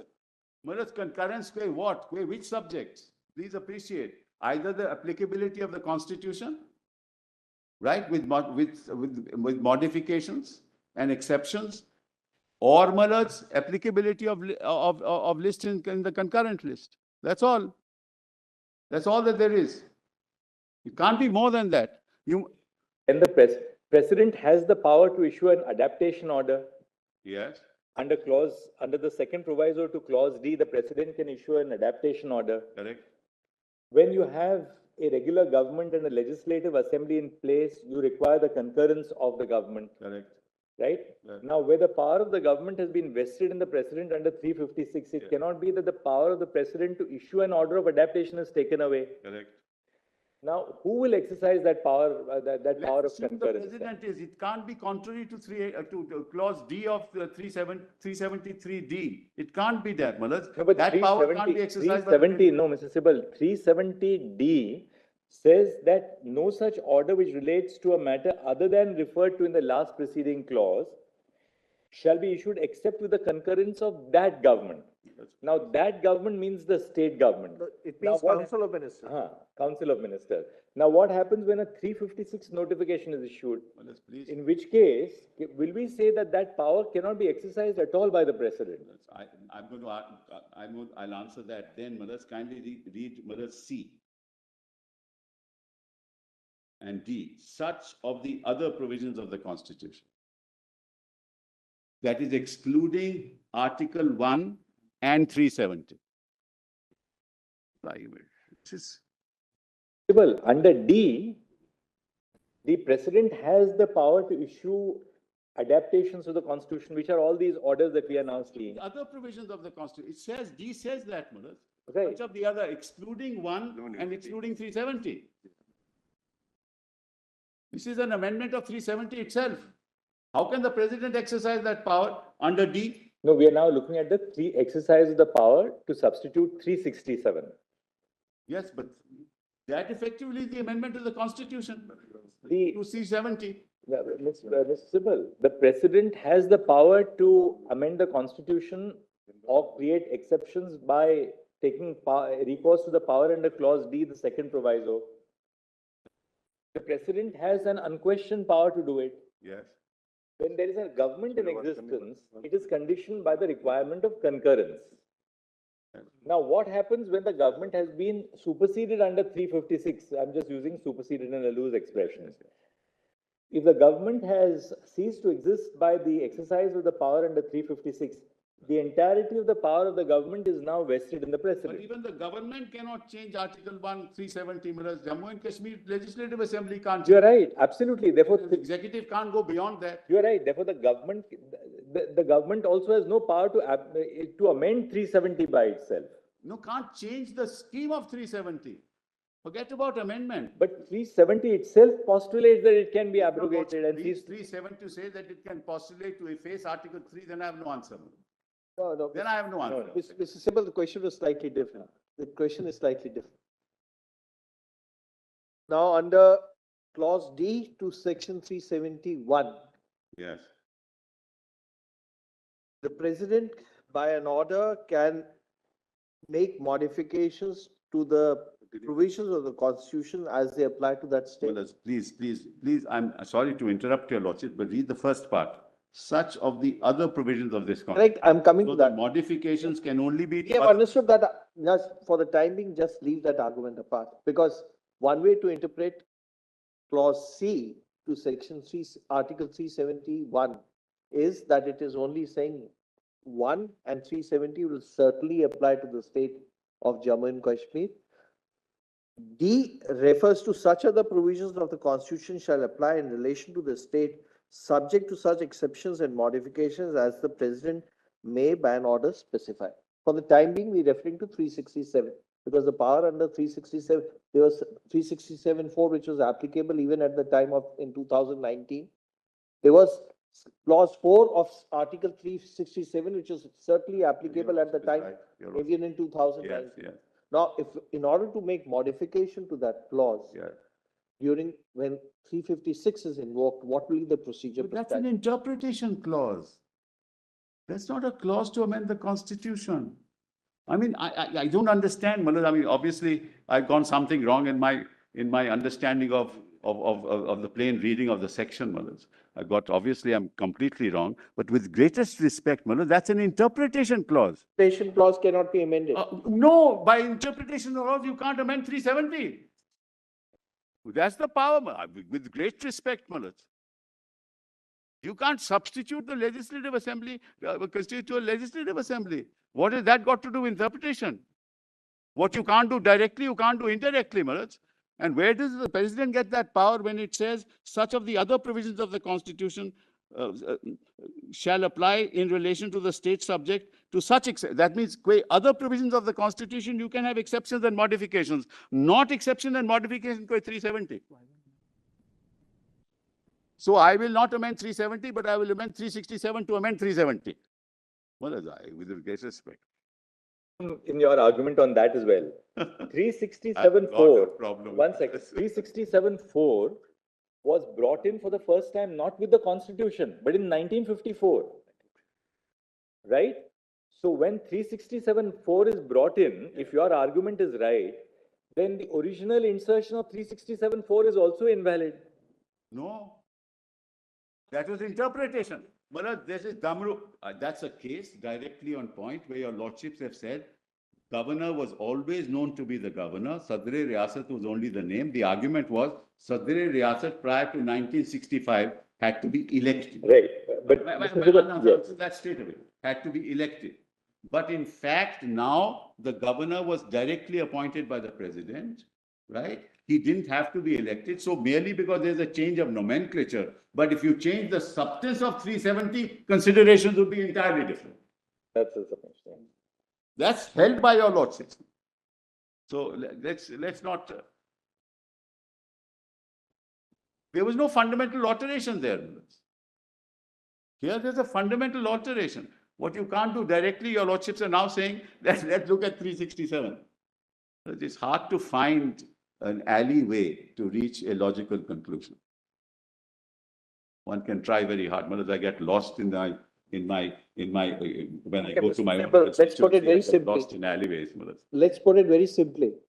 When Article 356 is in operation, how will you effectuate clause 4 to Article 370 clause 1, according to you? I will, Malad. Please let me reach that stage. I've tried to answer all your questions so far, Malad. I'll answer that also.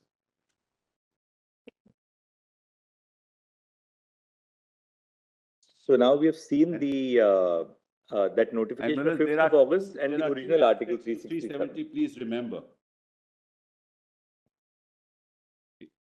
It says notwithstanding anything in this constitution at the beginning, and then it says notwithstanding anything in the foregoing provisions.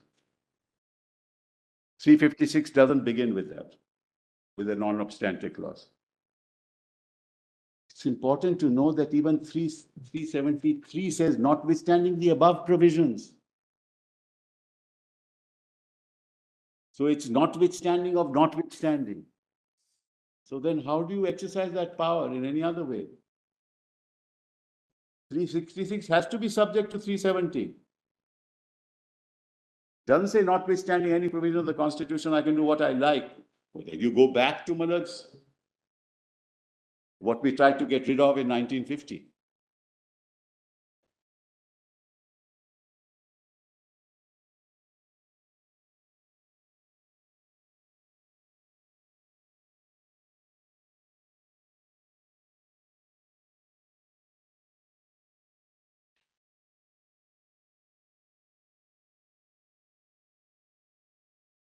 Now say yes.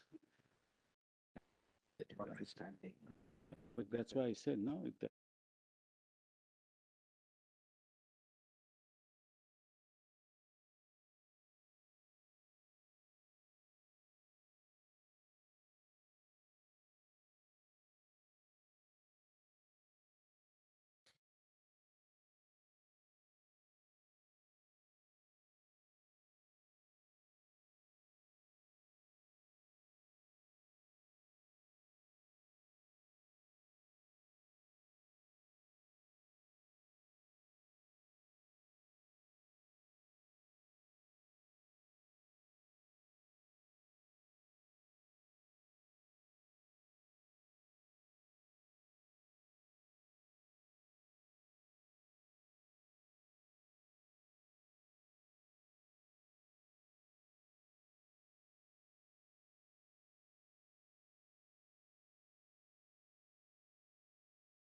Yes, this is now volume 2 of written submissions and PDF page 53.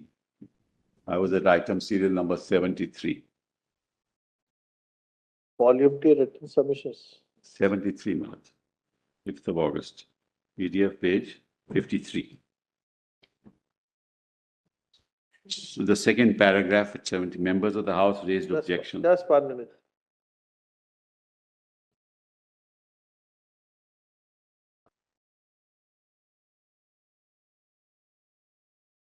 PDF, Mr. Sibbal? 53, Malad. 53.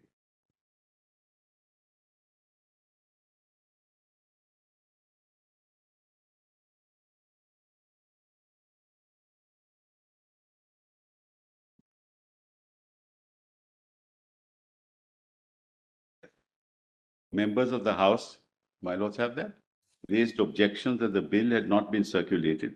Then if and when the bill is circulated, time be allowed for reading and understanding the bills, and that only after the bill had been introduced was the supplementary list of business circulated in the House.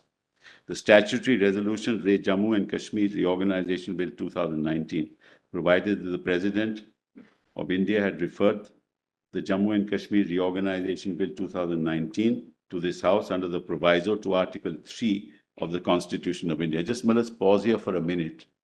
Now, if you look at Article 3, your lordships will find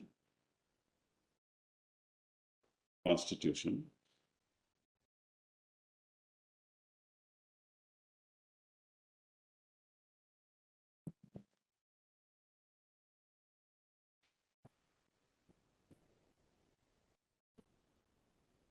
as Constitution of India as applicable to the state of Jammu and Kashmir. This is document volume 1, PDF page 66. This is important, Malas, because remember, this is the 5th of August. The bill is passed on the 6th of August, but introduced on the 5th of August. So if you go to the Article 3 of the Constitution as applicable, you will find that the second proviso says, provided further, if our lords have that? Yes. Provided further that no bill Mr. providing. Sibbal, just 1 second. I'm sorry. Volume 1. This is PDF 66, volume documents, volume 1.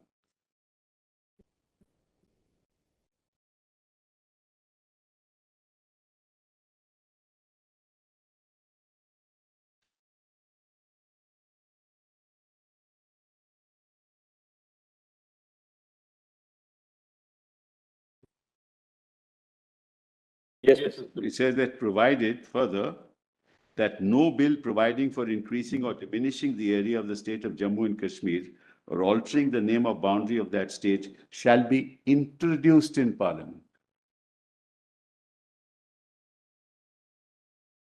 without the consent of the legislature of that state.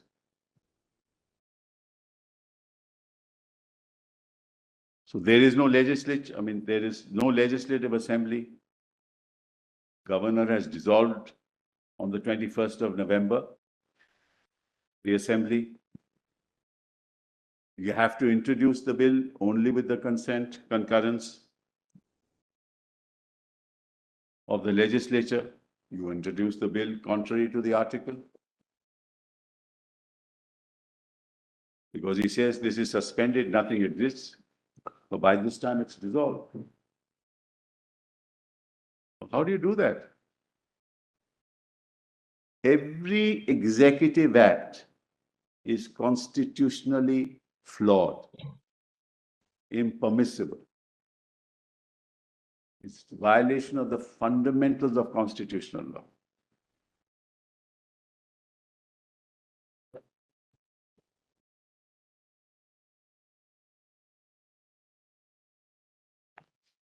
Yes. First proviso says that provided that no bill for the purpose shall be introduced in either House of Parliament except on the recommendation of the President, and unless where the proposal contained in the bill affects the area, boundaries, name, and states, the bill has been referred by the President to the legislature for expressing its views thereon. So the first proviso dealt with in other states like Telangana when they were created. It had to go to the legislature for expression of views. Government of India may not. Parliament may not agree with those views. Of course, the power of Parliament given by the Constitution itself.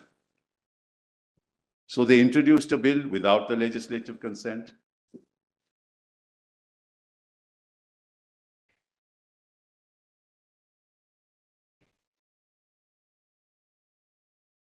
I'll come to the reorganization bill later, but I just wanted to mention, because we're on this list of dates, that this itself could not have been done. Now let kindly come back to my volume 2, written submissions. Let's skip this one. Yeah.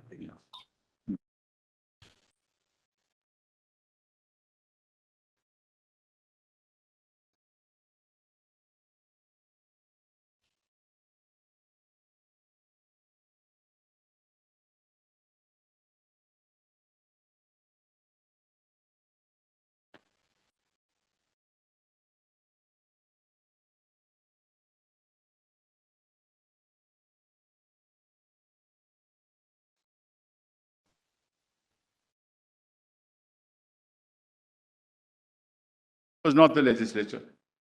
Governor's consent was taken. Had to be, Malas. Not that we know, but yeah, it was. That's right. That's right. No, I'm sorry, Malas.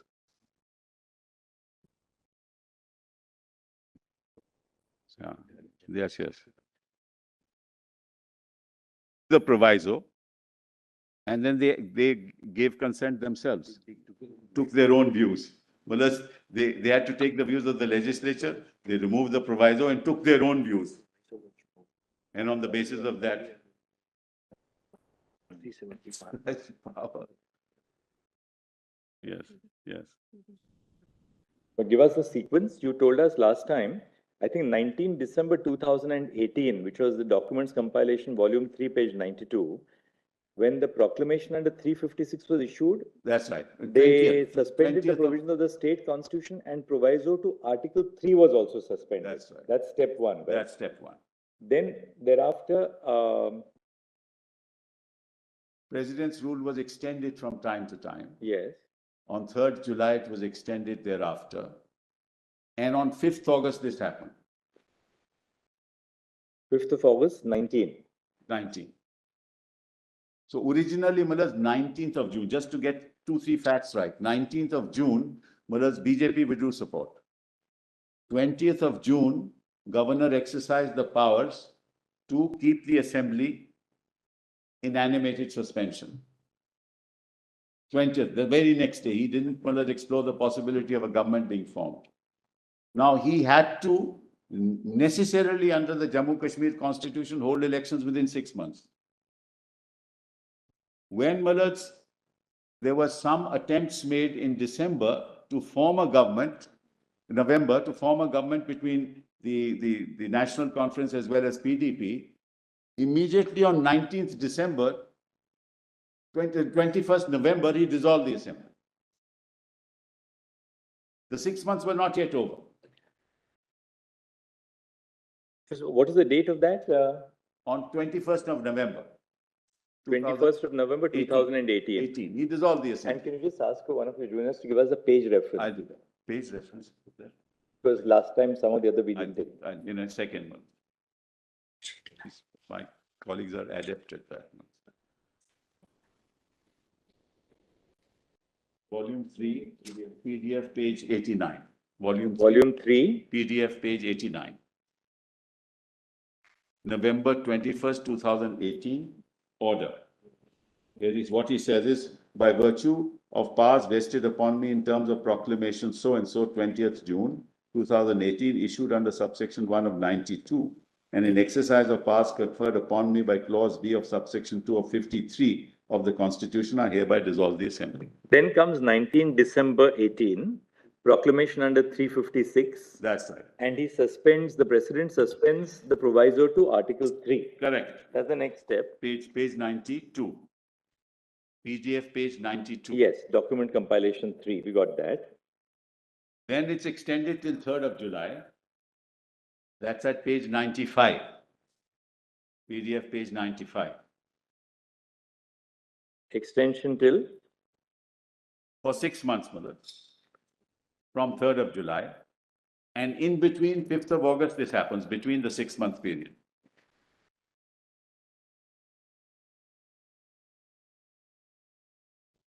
Six months was to end, is it? Yes.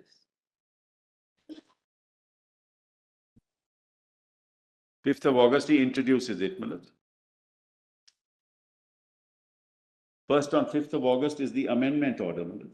Yes, we saw the amendment order. And then Madam, he introduces this. Now, I'm going to not deal with the reorganization bill at the moment, Madam. We come therefore skip the date and come to CO Order 273, serial number 77. Now, we have seen CO Order 272, which I showed to your lordships, which is under challenge. That's the executive power as exercised by them, which substitutes, Madam, 367. That is CO 272. Now it's the CO 273. You are back to we are in the List of dates, Yes. volume 2, written submissions, written compilation, and serial 77. I've skipped the ones in between. Okay.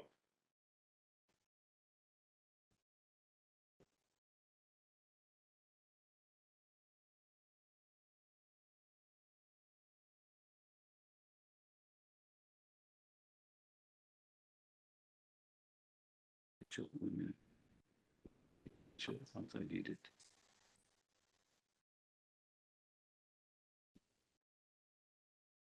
All my lords have it, Malad? Yes. The president issued CO 273, which is also impugned, which is also an executive order in exercise of power under 370 sub-article 3 of the Constitution as amended by CO 272. Declared that Article 370 would cease to apply with effect from 6th of August 2019. So again, through an executive order, they passed an order saying this particular article will cease to apply. These are not legislative acts.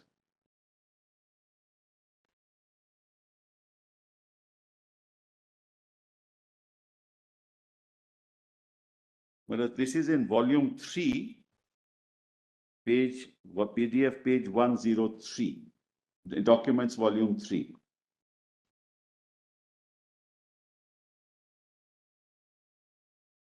What? Yeah, declaration. It's a declaration, not an order. Declaration under Article 370. Under Article 370 sub Article 3.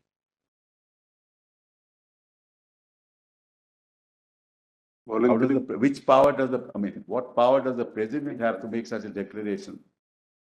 Which provision of the Constitution? In exercise, my lords have that? This is PDF page 103. Document volume 3. Justice Surya Kant, It's reproduced in the Bureau also. Okay, okay. Maybe sometimes easier. Let's just have it. In exercise of the powers conferred by Clause 3 of Article 370, read with Clause 1 of Article 370 of the Constitution of India, the President, on the recommendation of Parliament. Now, let's see this. So Parliament, that is, acting under 356, becomes the Legislative Assembly, recommends to itself, exercising the powers under 370, as a constituent assembly, and then says that 370 ceases to exist. So you Mullahs therefore assume all the powers of the state legislature, of parliament, of the constituent assembly, and give consent to yourself. Recommend to yourself and accept the recommendation yourself. So amazing exercise of constitutional legerdemain.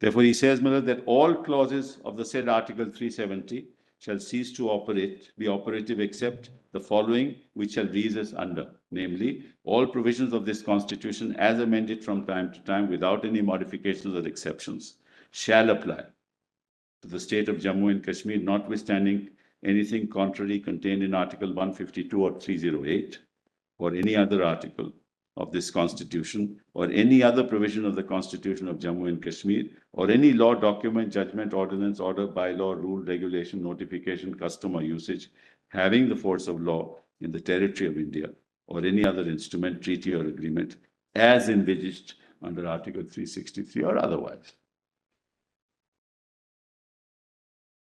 Documents Volume 3 PDF 104. That is the acceptance by Parliament. Yes, Of the reorganization. He moves the resolution, Millet. Amit Shah moves the resolution. It's just important to read it. Supplementary list of business. Yes. Says that the President of India has referred the Jammu and Kashmir Reorganization Bill to this House under the proviso to Article 3 of the Constitution for its views. For its views, as this House is vested with the power of the state legislature of Jammu and Kashmir, as per the proclamation of the President of India dated 19th December 2018, this House resolves to express the view to accept the Jammu and Kashmir Reorganization Bill.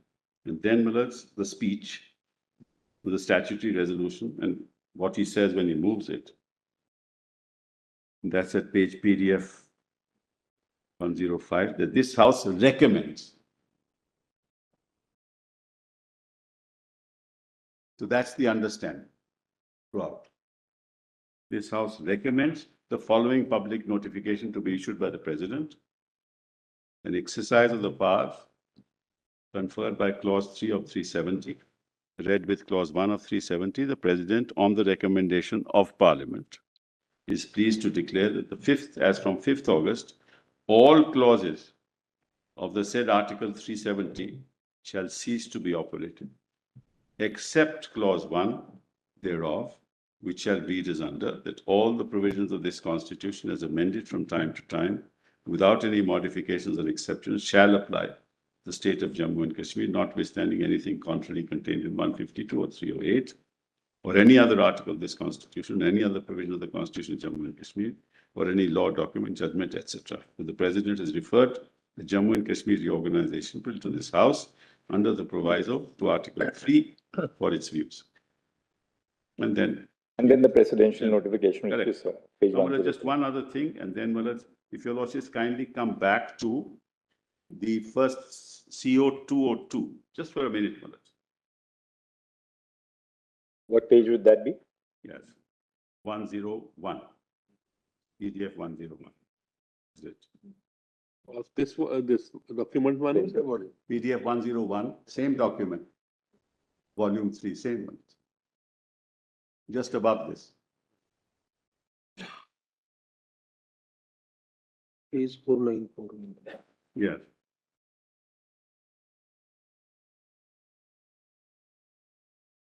So it's not just the substitution of definitions. It's much more than that. I just wanted to point that out.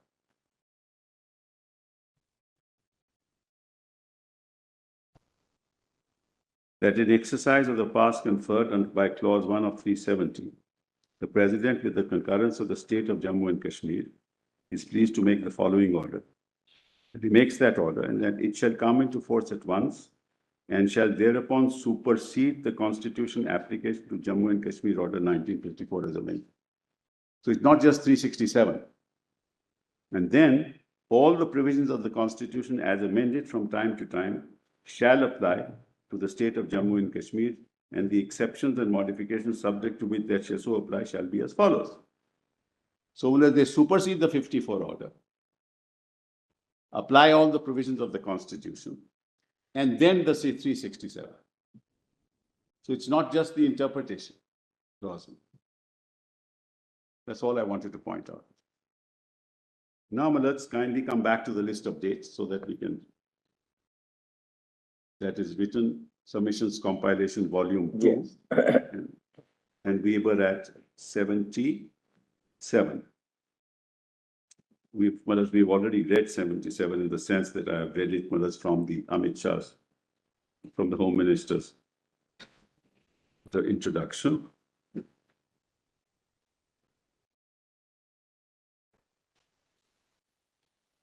And then 78 is 9th of August 2019, in exercise of the powers under Section 2A of the Jammu Kashmir Reorganization Act. On receiving the assent of the President, the respondent through the Ministry of Home Affairs issued a notification for the provisions of the Act to come into force with effect from 31/10. And then, of course, the writ petition is. Sorry. I'm sorry.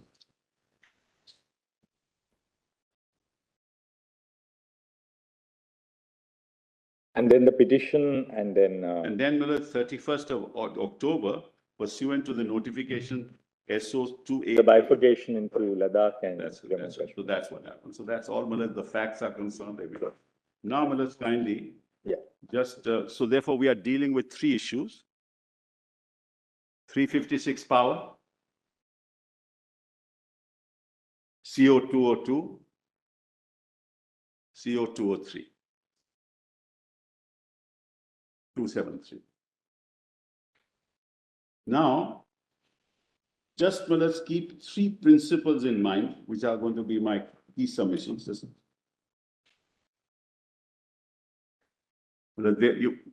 It's my submission to your lordships that when interpreting all these executive orders and the constitution, three principles must be kept in mind.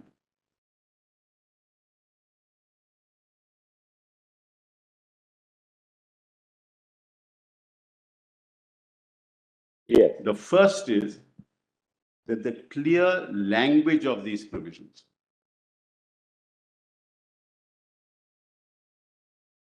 in its structural and historical context. The clear language of these provisions in its structural and historical context ought to be given effect.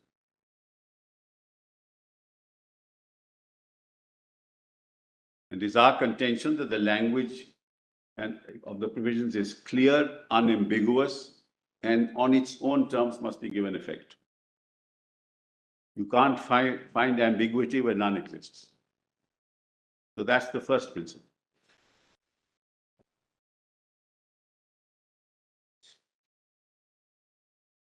Yes. Second, if there is a textual ambiguity,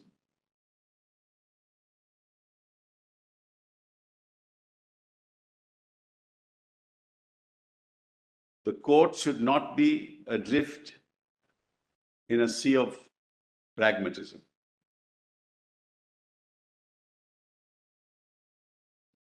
And the court must interpret that. If there is structural ambiguity, If there is any textual ambiguity or the possibility of trying to find another possible interpretation, let's put it that way.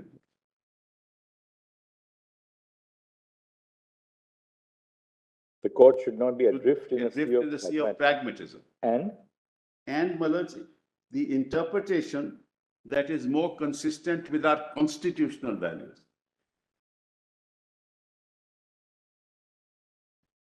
An interpretation that is more consistent with our constitutional values, namely representative democracy and federalism. Representative democracy, federalism, and constitutional morality should be preferred. Could you repeat that again, Mr. Sibbal? Malaj, that if the Second part. if there is a textual ambiguity or a possible alternative interpretation, by stretching your mind a bit, then, Malaj, we must interpret those provisions. We're not adrift in a sea of pragmatism. We must interpret those provisions consistent with constitutional values, federalism, representative democracy, and constitutional morality. that's the second. That's the second. The third? That will ensure the smooth and harmonious functioning, working In fact, that's the third one. of the Constitution. Written submissions which you're giving. Now, I'm just putting it, Malaj. And the third is that any power vested by or under the Constitution is, in essence, a limited power. There is no unlimited power, Malaj, vested in any institution under the provisions of the Constitution. It's a limited power.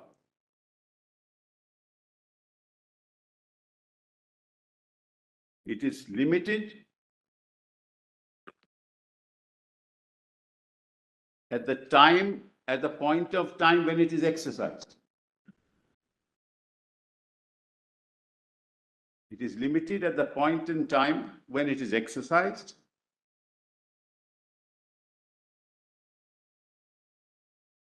And limited by core constitutional principles or values, both in terms of time and core constitutional principles and values.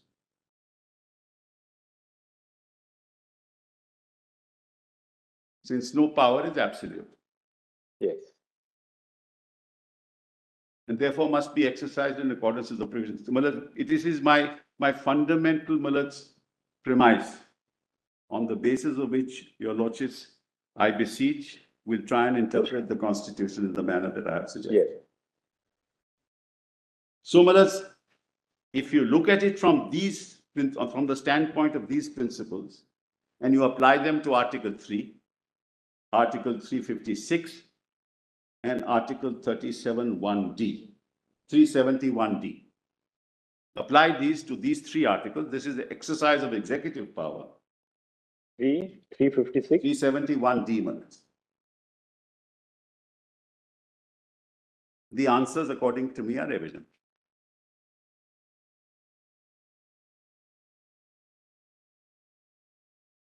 Why? I'll just presently say.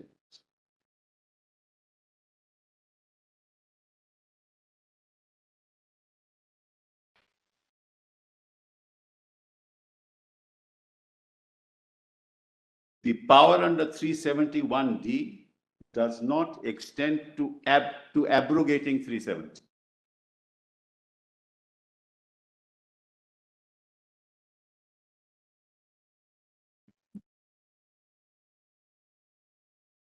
By applying those three principles.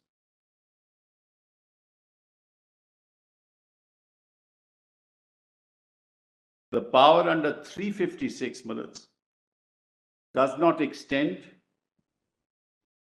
to making non-restorative, permanent alterations, non-restorative permanent alterations to the state's constitutional status.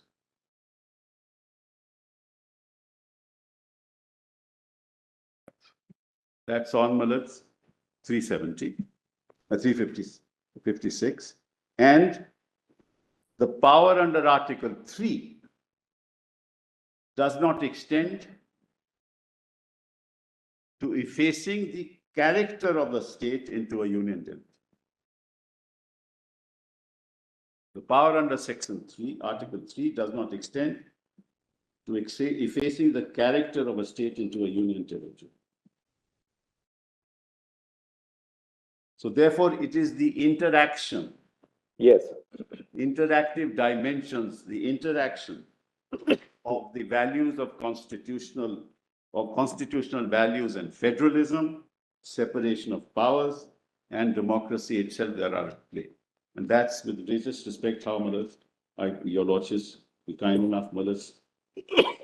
And therefore, Malas, the question that arises is there a limit to the emergency power? Or is it unlimited? That's what they are trying to do in using 356 to change the whole structure. So is it unlimited? Can emergency be passed to make used to make permanent constitutional changes? Is it an unlimited power? Can it be used to make permanent constitutional changes? Permanent and irreversible.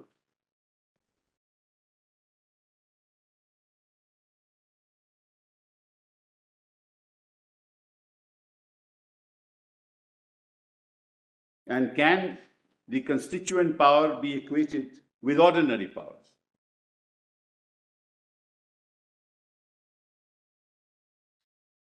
Effacing the source of their authority. Constituent power is a separate genus of power.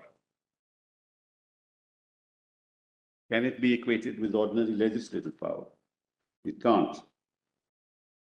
And can constitutional change, last of all, happen without consultation with the people, despite consultation with the people of Jammu and Kashmir, despite an express provision in that regard?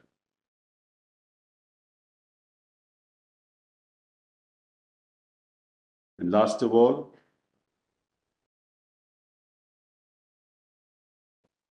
can the state be downgraded to a union territory by the union on its own whim and fancy without consultation with the people affected?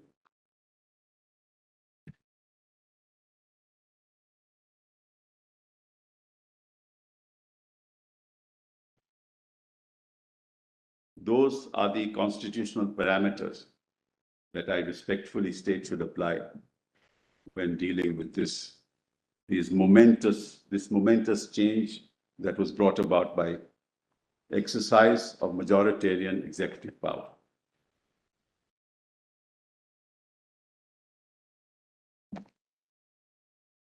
Now, Malad, I'll take your lordships to some of these decisions. First of all, Malad, 356. Let me, Malad, straight away come to 356.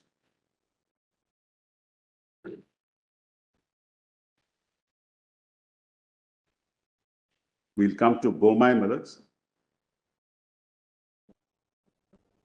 Volume 2, Case Law Compilation. Volume 2, at PDF page 120. 113, sorry, Malad. 113, first. 106. Oh, yes, 113, sorry. No, that's right, 113. PDF page 113.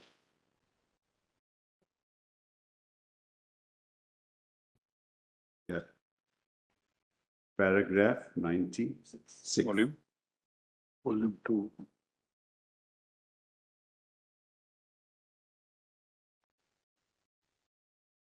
Just a Jeevan Reddy judgment or? Says, Justice Sawant. yes.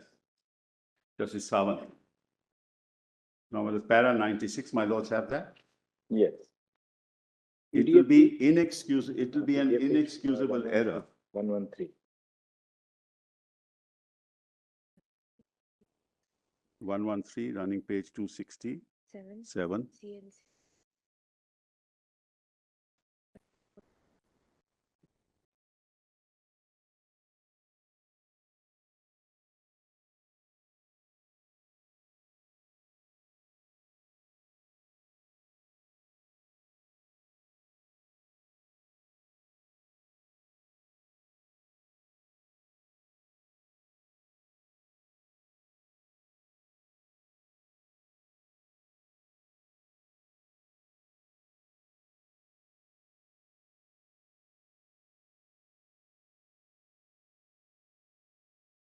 May I read, Malad? Para 96. 96. It is inexcusable, it will be an inexcusable error to examine the provisions of Article 356 from a pure legalistic angle and interpret their meaning only through jurisdictional technicalities. The Constitution is essentially a political document, and provisions such as 356 have a potentiality to unsettle and subvert the entire constitutional scheme. The exercise of powers vested under such provision needs therefore to be circumscribed to maintain the fundamental constitutional balance, lest the Constitution is defaced and destroyed. This can be achieved even without bending, much less breaking the normal rules of interpretation. If the interpretation is alive to the other equally important provisions of the Constitution and its bearing on them, democracy and federalism are the essential features of our Constitution and are part of its basic structure. Any interpretation that we may place on Article 356 must therefore help to preserve, not to subvert their fabric. The power vested de jure in the President, but de facto in the Council of Ministers, under 356 has all the latent capacity to emasculate the two basic features of the Constitution, and hence it is necessary to scrutinize the material on the basis of which the advice is given, and the President forms his satisfaction more closely and circumspectly. This can be done by the courts while confining themselves to the acknowledged parameters of the judicial review as discussed above: illegality, irrationality, and mala fides. Such scrutiny of the material will also be within the judicially discoverable and manageable standards. So that's the first paragraph. Then 106, PDF 119.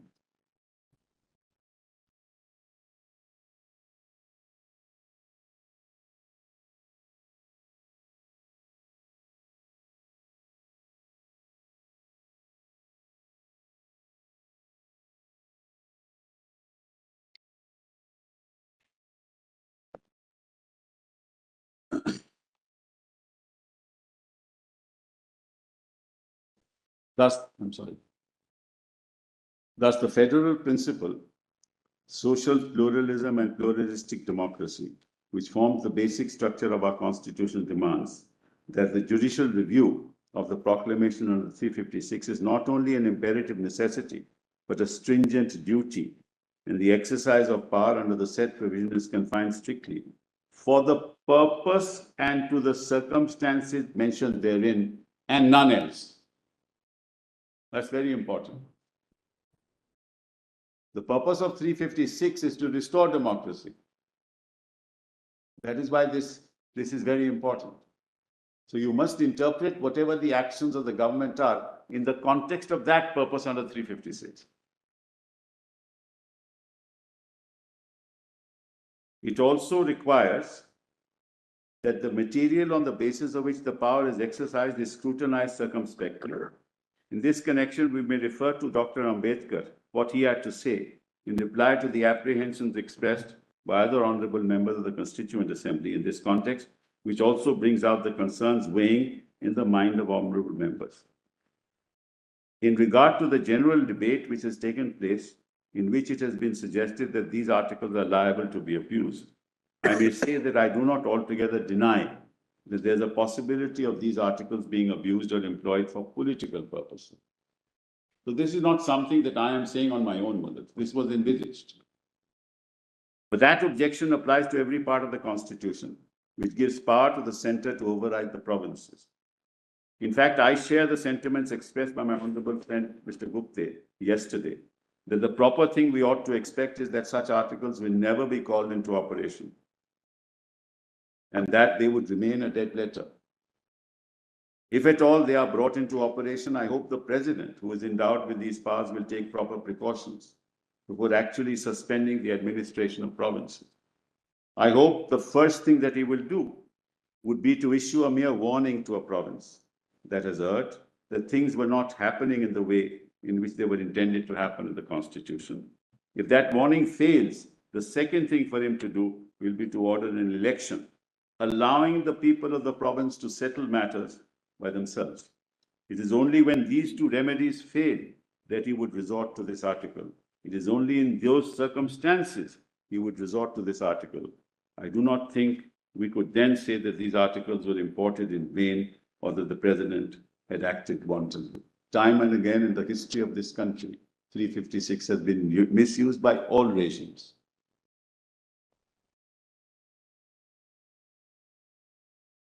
That was never the intent. And now, in this, in changing the structure of this Constitution as applicable to Jammu and Kashmir, it has crossed all limits.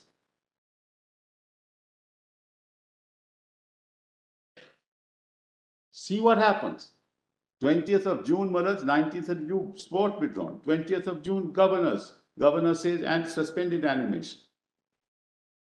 20th of November, an attempt is made. Well, there is some ambiguity in that, to form a government.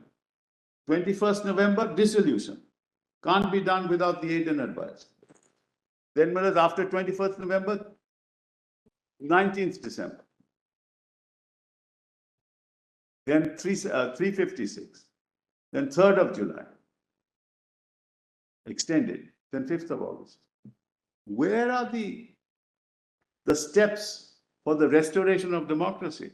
Where are those steps? In fact, the steps are just to the contrary, the reverse of it. Destruction of democracy. People are not taken into account. Their views are not taken into account. You arrogate to yourself the powers of the state. You arrogate to yourself the powers of the legislature. Parliament becomes the spokesperson of the people of Jammu and Kashmir. And you express the wishes of the Jammu and Kashmir Assembly through Parliament. When the Constitution requires you to take the views of the state, of the legislature, of the people of Jammu and Kashmir, who gave to themselves the Constitution of Jammu and Kashmir.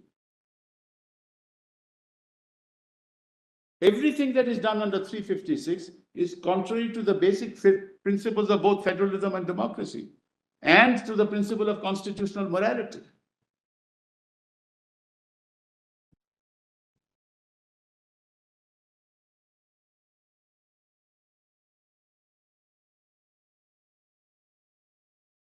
Yes, Mr. Then 108.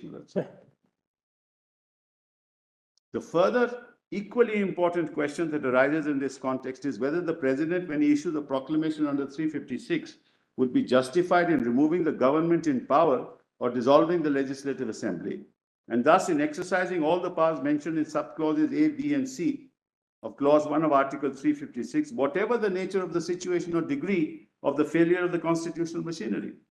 A strong contention was raised that situations of the failure of the constitutional machinery may be varied in nature and extent, and hence measures to remedy the situation may differ both in kind and degree.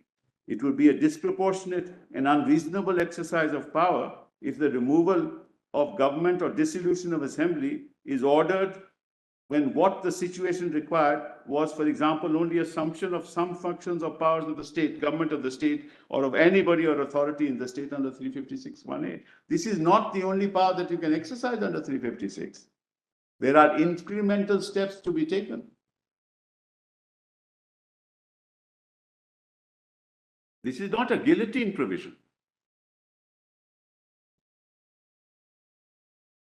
And it's temporary, to say the least.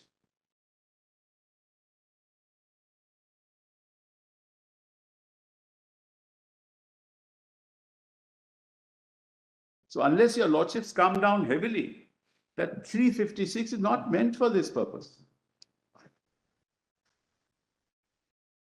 The excessive use of power also amounts to illegal, irrational, and malafide. So your lordships will have to determine, was this not an excessive use of power? And per se, it would be illegal, malafide, and irrational. Hence, it is urged that the doctrine of proportionality is relevant in this context and has to be applied in such circumstances. To appreciate, that's why I said, in normal circumstances, dissolution would never happen. First, the assembly would be suspended, be in suspended animation. Attempts would be made to form a government. In the meantime, you exercise president's rule. When you realize that it's just not possible at all, it's then at that stage that you dissolve the assembly and order elections.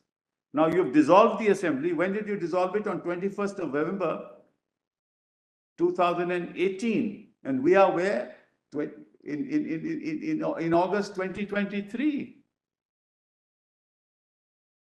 Was that meant to be, under 356?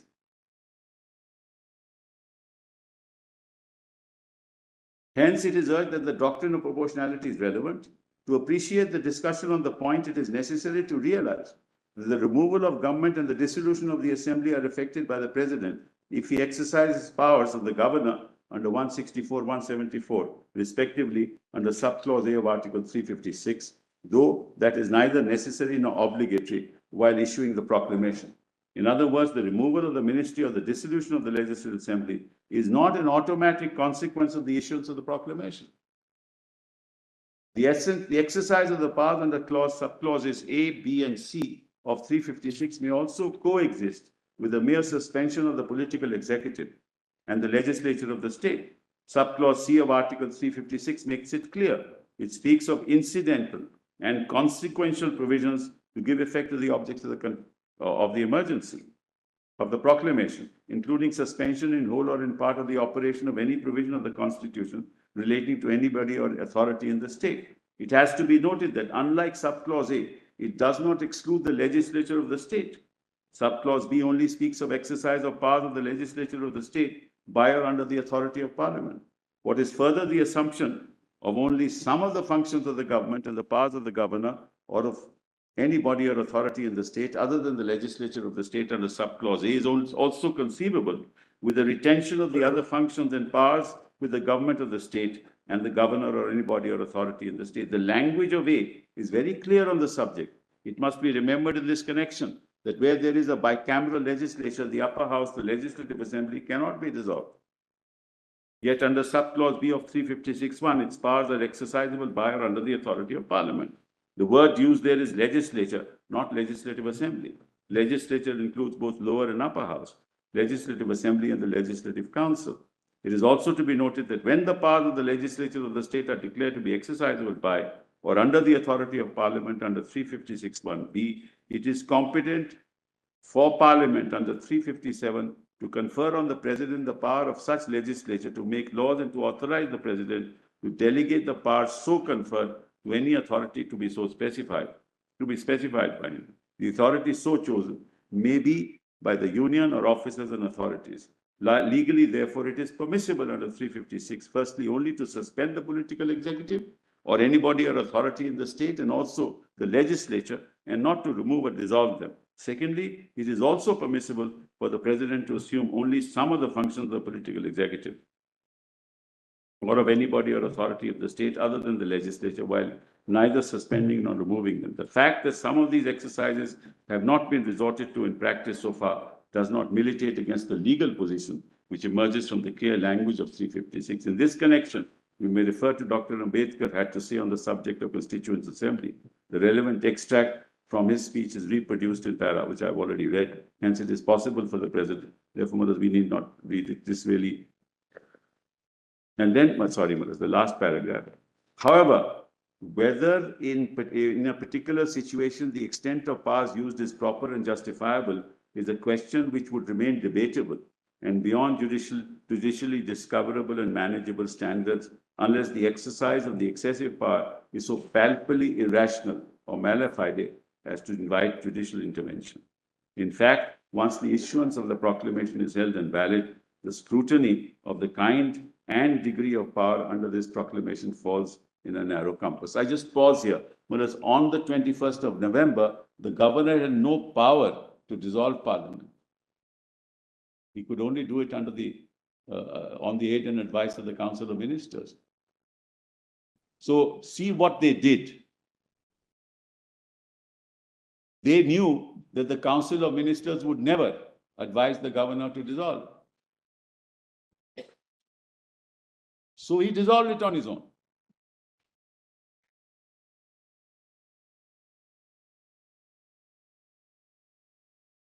So if you dissolve it on your own, what are you left with? Only the governor. And then the governor, Malads, did what he did. You impose 356 and then you take over the powers. And Malads, ultimately, you are a delegate. 356 delegates the powers of the legislature to you. You're not an omnipresent, omnipotent authority to do what you like. You're a delegating. You've been delegated the powers of the legislature. What the primary institution cannot do, the delegate cannot do.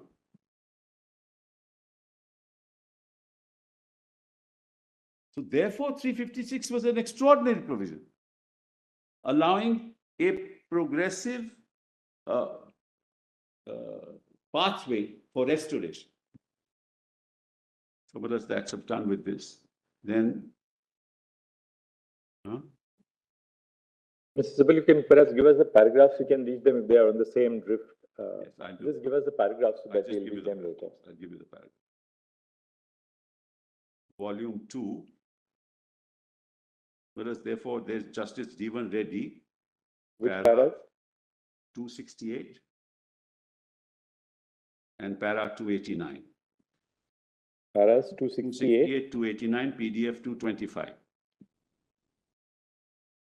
268, 289, para, PDF 225. Right. Then Muller's Justice Ahmadi, PDF 69. PDF? PDF 69, paragraphs 14, 16, and 23. Right?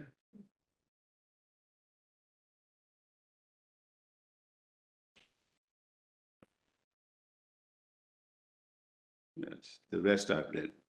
This is what, yes, political act. Yes, the rest I've read. So this Muller's completes Yes. 350. Yes.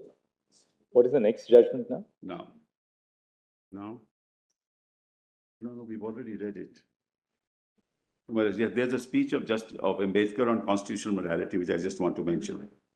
That is November 1948. Compilation, volume 8, I'll just do that. Document compilation, volume 8, PDF 3.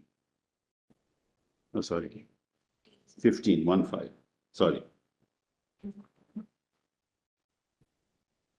Right. I think I cited it in the first Delhi judgment, the NCT judgment, 2018. Document compilation, 8 page. Page, Madhav's 15, PDF 15. Running page 2876 at the bottom, Madhav.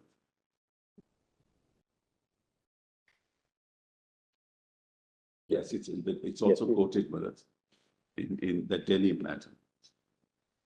So my lord doesn't, it's all right. We can move forward. So, Madhav, this is now, I've done with 356. We'll give your lordships the pages of the Delhi judgment also. Yes, you can just give that. Please. Paragraph 284. Where is the Delhi judgment? NCT? Yeah, I'll just give your lordship the citation. Volume 5. Case law, right? Case law compilation, volume 5. PDF 2, where it starts. At Paragraphs 284, 303, 284, 303, PDF pages 146 and 159. So PDF 146, 159, paragraphs 284, 303, right? So that's the Delhi judgment. Then, Madhavs, I want to cite to your lordships Miller's judgment. That's important. I'll just give you 3 paragraphs of Miller's to just show where it is. Yeah, it's volume 6. Volume 6. Volume 384. Volume 6, PDF 384. PDF? Sorry. What was my mistake? I'm sorry, but it's my mistake. Sorry. Volume 5, it is not 6. PDF 308, volume 5. And I just 3 paragraphs of that judgment that I will assign. volume 5. Only 5 page number? It's 308. PDF page 30. It's a PDF page 323 of volume 5, straight to the paragraph that I'm reading. Yes. 323, para 41, PDF. This is the case where, the Queen was advised to prorogue Parliament. And 11 justices came down heavily, unanimous judgment. You can't just shut away discussion in Parliament. This is an extraordinary interpretation, showing that, look, you can't just show your back to the constitution, to the constitutional authority which has to deal with these issues. In our constitution, the right to prorogue is also given to the government. But of course, this principle is not really applied often. Now, C41, 2 fundamental principles. All your lordships have it. I'll read it. PDF 323. 5. 323. I'm sorry? 320? 323, madam. Case law, volume Running 5. page 1446 at the bottom.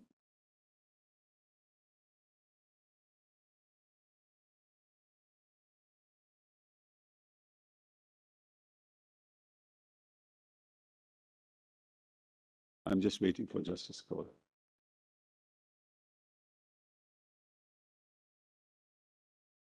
Two fundamental principles of our constitutional law are relevant to the present case.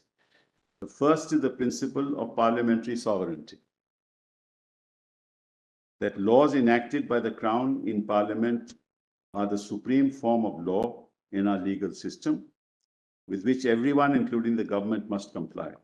However, the effect which the courts have given to parliamentary sovereignty is not confined to recognizing the status of the legislation enacted by the Crown in Parliament as a highest form of law. Time and again, in a series of cases since the 17th century, courts have protected parliamentary sovereignty from threats imposed to it by the use of prerogative powers. And in doing so, have demonstrated that prerogative powers are limited by the principle of parliamentary sovereignty. In the context of Jammu and Kashmir, you use your prerogative power to erase the role of the legislature completely, to erase the opinion of the people of Jammu and Kashmir completely, to silence them through your own acts of majoritarian rule, which is a political act, according to me.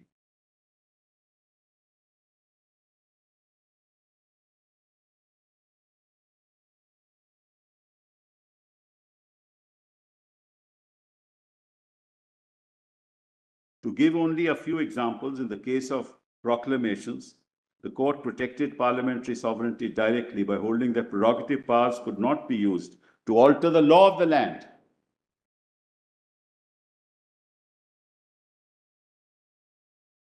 Three centuries later, in the case of Attorney General versus Kaiser's Royal Hotel, 1920 appeal cases 508, the court prevented the government of the day from seeking it by indirect means to bypass parliament in circumventing a statute through the use of prerogative. Exactly what's happened, Maharaj. In fact, much more, circumventing the constitution. So, Sibbal, in a similar discussion we'll find in a 7-judge bench judgment in Krishna Kumar Singh. Yes. On the power to enact, to promulgate ordinances. And the question was... Your lordships have said. Yes. In that judgment. Can you, though the power is limited by duration and time, can you bring about irreversible changes by the exercise of the ordinance making power? And we said you can't do that. I've relied on that. Absolutely. If it were an act of parliament, right, Malaj, the situation may well be different. Because then you would have to attack the legislation itself, if at all it is permissible. But you're not, you're doing something through your prerogative power. And making structural changes in an embedded constitutional structure recognized by Parliament then in 1950. That's the problem in the case.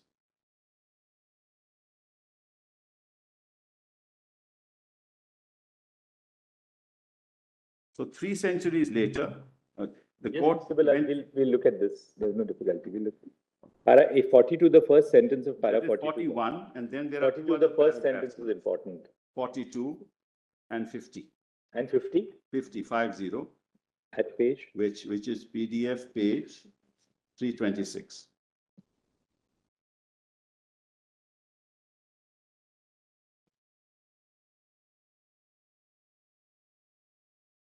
Actually, para 50 is the... So, just 50 is important. It's a very small paragraph. I'll just read it.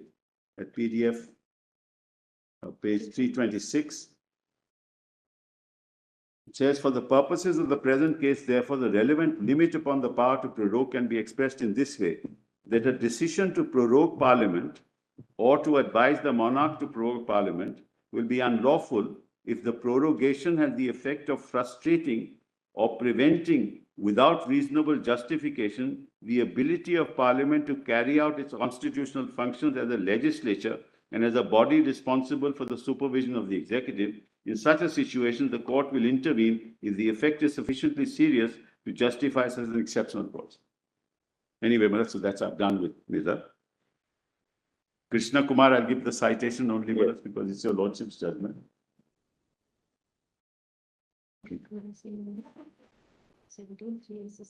Is it part of the compilation?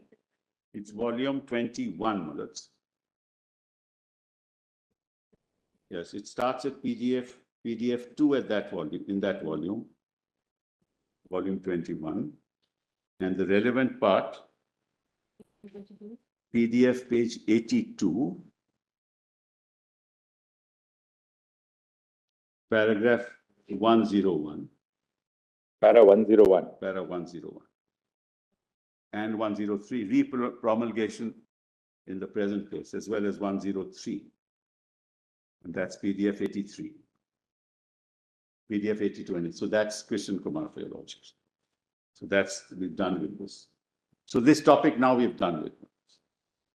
Now let's come to Mullahs. That's that itself. I've said that. 356 is only for temporary emergency legislation. Anyway, Mullahs, so now we come to Mullahs, the judgments, because several of the judgments in JFK have interpreted these provisions. So I just want to bring, Yes. up to speed. Compilation Volume 1.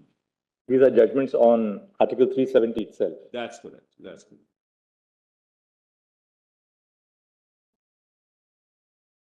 Yes, this one. Yes.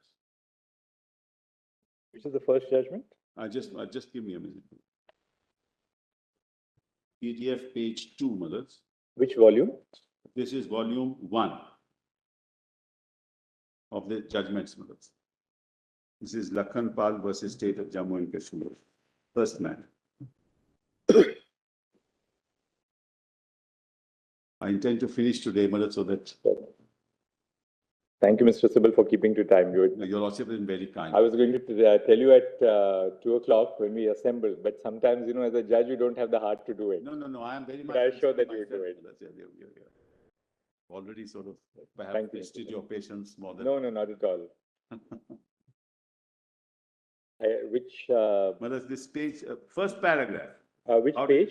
Page 1, Mullahs. PDF page 2. This is a Constitutional Bench judgment. Lakhan Pal versus State of Jammu and Kashmir. I won't deal with the reorganization, Mullahs. There'll be others, other senior counsel will deal with it. But I'll broadly tell your lordships what the summation is. And then they can deal with it more elaborately.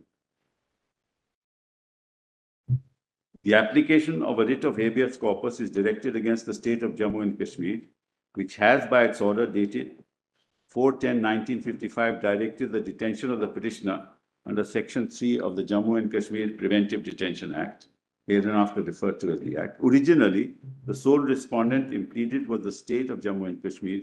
After the rule Naisai was issued to the respondent, the Union of India intervened because the petitioner had challenged the validity of the constitutional application to Jammu and Kashmir Order 1954. Those are the facts, and the order is set out, Mullahs, as PDF 4. PDF 4. Yes, I'm just reading the order.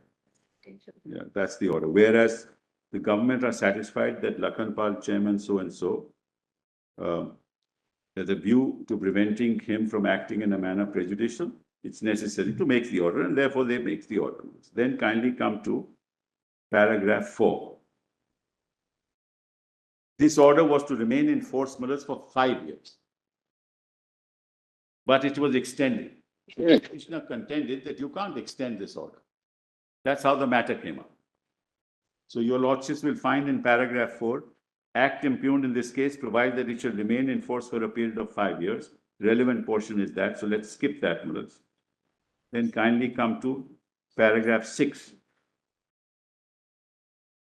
In the quoted portion, Mullahs, in paragraph 6, PDF 6. No law with respect to preventive detention made by the legislature of the state, whether before or after the commencement of the constitutional application to Jammu Kashmir Order 1954, shall be void on the ground that it is inconsistent with any of the provisions of this part, but any such law shall, to the extent of such inconsistency, cease to have effect on the expiration of 5 years from the commencement of the order, except as respects things done or omitted to be done. The effect of the modification in 35 is that such of the provisions of the Act are as consistent with Part 3 of the Constitution, shall be valid until the expiration of 5 years from the commencement. This is an exception which has been engrafted on the Constitution in respect of fundamental rights relating to personal liberty for a period of 5 years. The Act itself has a limited life of 5 years, thus exception aforesaid is coextensive with the life of the Act itself.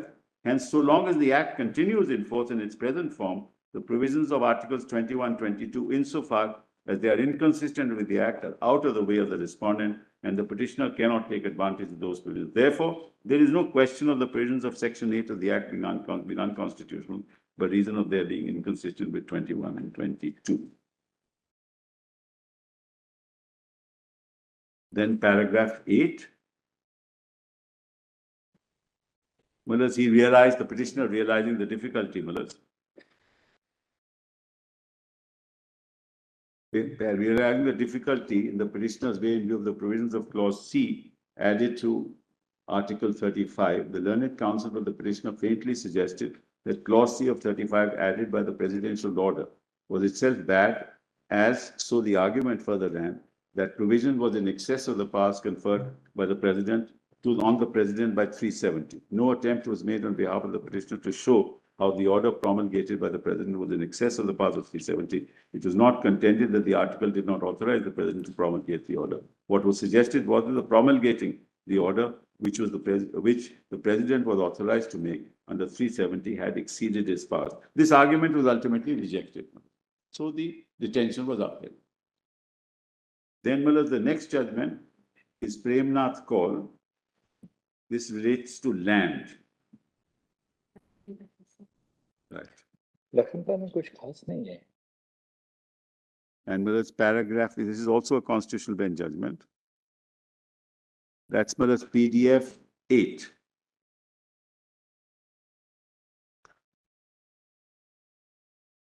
A suit was filed by the appellant in a representative. Lakhanpal, nothing really turns much, I think. No, nothing much.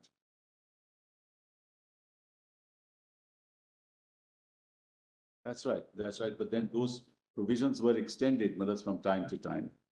This particular issue came up, Mullahs, kindly see, this is important, page 8. PDF page 9. Paragraph 6.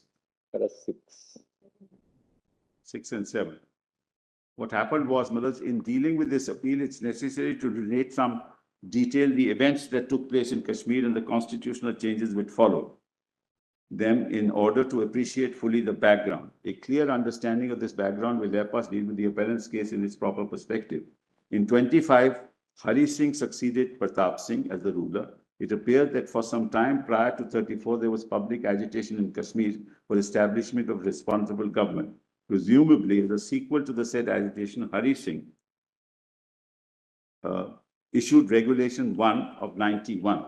The regulation began with a statement of policy that it had the declared intention of the Maharaja to provide for the association of his subjects in the matter of legislation and the administration of the state, and that it was in pursuance of the said intention that the regulation was being promulgated. Regulation consisted of 46 sections, which dealt with the legislative, executive, and judicial powers of the Maharaja, referred to the subjects which had to be reserved for the operation of regulation, made provision for the constitution of the legislature of a state, conferred authority on the council to make rules for specified purposes. It is relevant to refer to only 2 sections of this regulation. Section 3 provides that all powers, legislative, executive, and judicial, in relation to the state and its government are hereby declared to be and to have been always inherent and possessed and retained by His Highness, the Maharaja of Jammu and Kashmir, and nothing contained in the regulation shall affect or deem to affect the right of the prerogative of His Highness to make and pass regulations.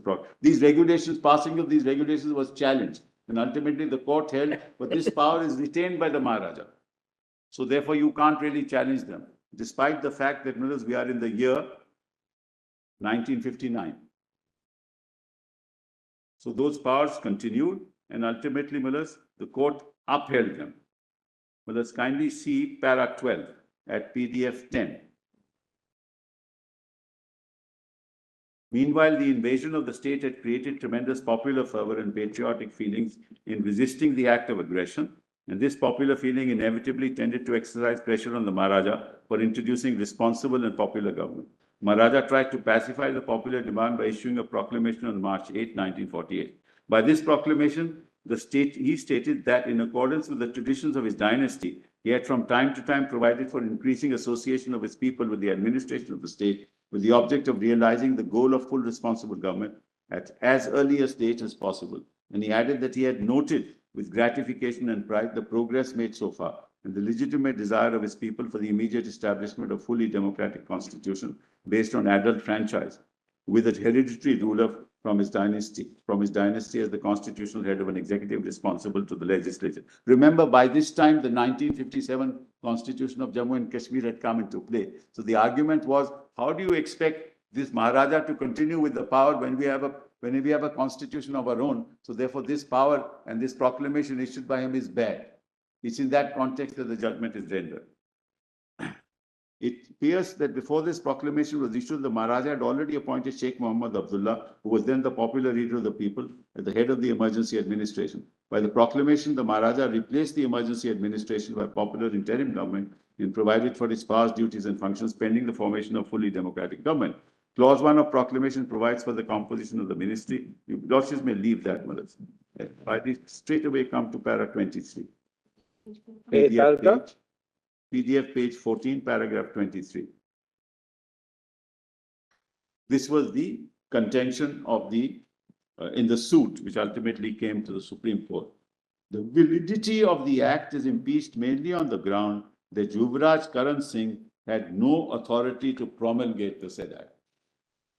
It is this argument which has been urged before us by Mr. Chatterjee in different and alternative forms needs careful examination. The first attack against the competence of Yuvraj proceeds on the assumption that at the time when the Maharaja Hari Singh conveyed his powers to Yuvraj by his proclamation in 49, he was himself no more than a constitutional monarch, and as such he could convey to Yuvraj Karan Singh no higher powers. Let us first deal with this argument. Prior to the passing of the Independence Act, the sovereignty of Maharaja Hari Singh over the state of Jammu and Kashmir was subject to such limitations as were constitutionally imposed on it by the paramountcy of the British Crown and by the treaties and agreements entered into between the rulers of the state and the British government.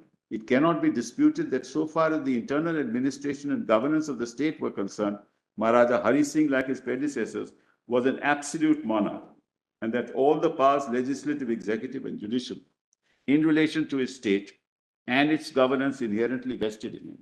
The position has been emphatically brought out by Section 3 of the regulation, though by this regulation, Hari Singh gave effect to his intention to provide the association of his subjects in the matter of legislation and administration. By Section 3, he fully preserved to himself all the existing legislative, executive, and judicial powers. Section 3 not only preserves the said powers, but expressly provides that nothing contained in the regulation shall affect or deem to have affected the right and prerogative of His Highness. But your lordships may leave this now, and then it is, however, urged that the constitutional position, substantially altered by the subsequent Constitutional Act of 1996, we are unable to accept this argument. 4 and 5 of this Act in terms continue to preserve the powers, legislative, executive, and judicial, as well as the right and prerogative of His Highness, just as Section 3 of the regulation of 1991. So, but they uphold it, even though there is a Praja Sabha at that time. They said the Maharaja's powers are intact. But of course, the situation is completely changed now. You no longer have the Maharaja. So now all the powers are with the legislature. So in a sense, this is a it's a pre-1957 situation, which preserved the powers of the Maharaja till the Maharaja had to give up his powers. So let's not. That's all right. Let's quickly now. Now, kindly see 34, just 1 minute. 34, PDF 19.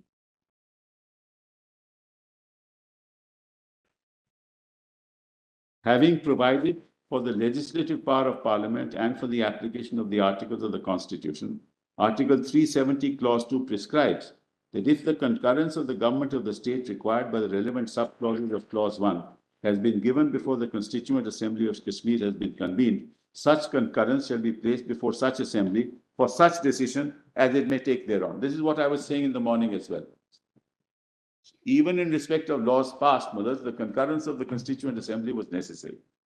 This clause shows that the Constitution makers attach great importance to the final decision of the Constituent Assembly, and the continuance of the exercise of powers conferred on Parliament and the President by the relevant temporary provisions of 371 is made conditional on the final approval by the said Constituent Assembly in such matters.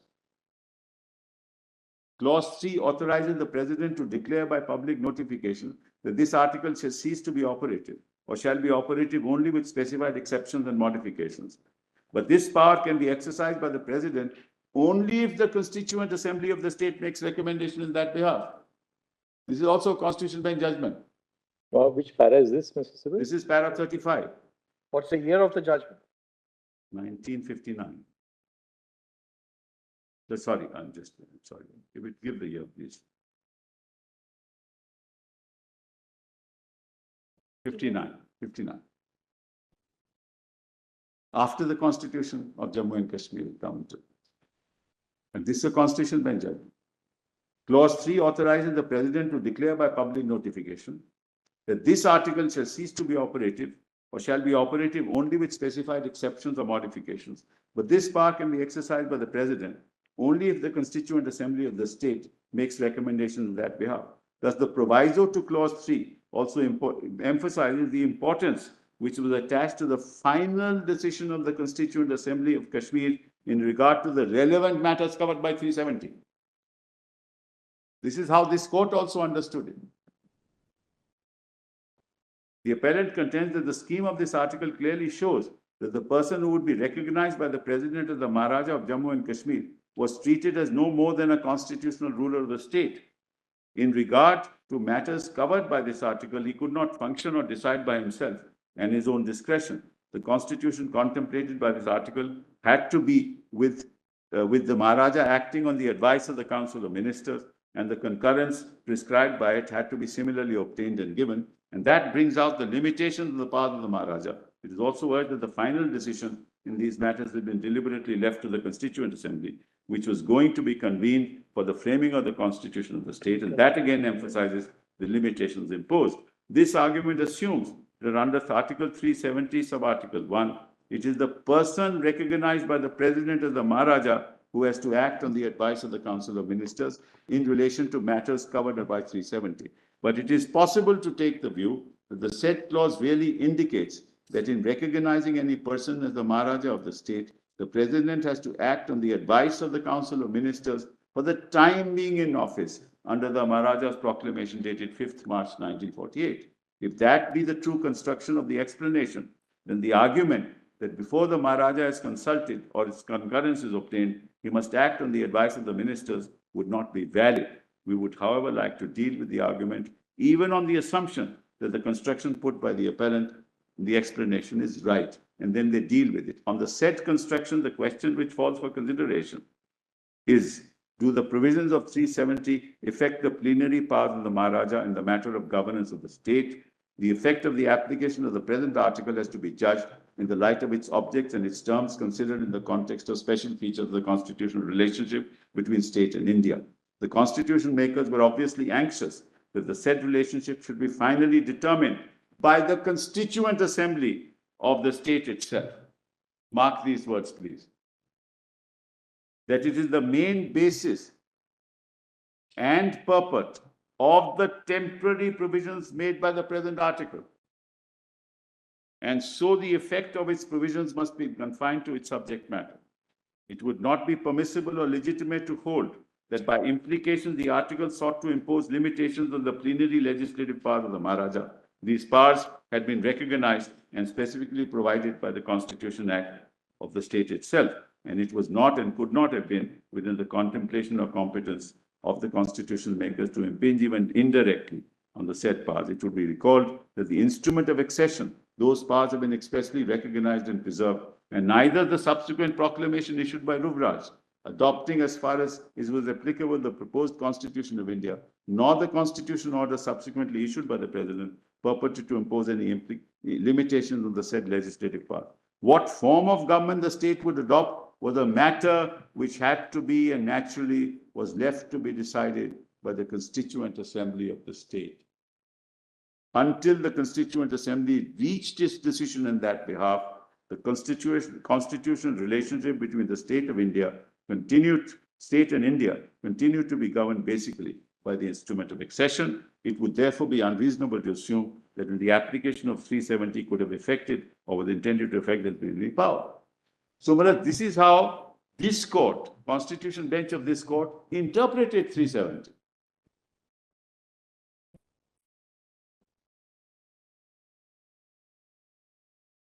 And then, Malad, they refer to 245, 254 and say that those provisions were not applicable anyway.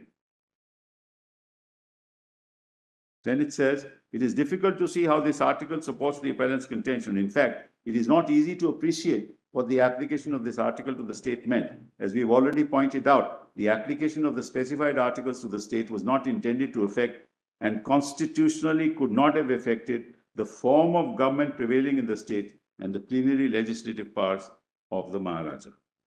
And that was all this was, the rest is. So that gives you an indication as to how a constitution bench of this court looked at 370.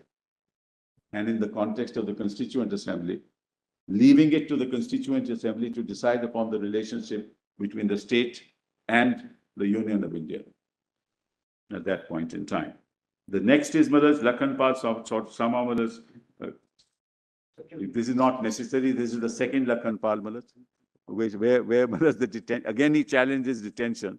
And the detention, the law on detention was extended to 15 years. And therefore that detention was also upheld. So we'll skip Maharaj the second Lakhanpal. Yes. Yes, sorry.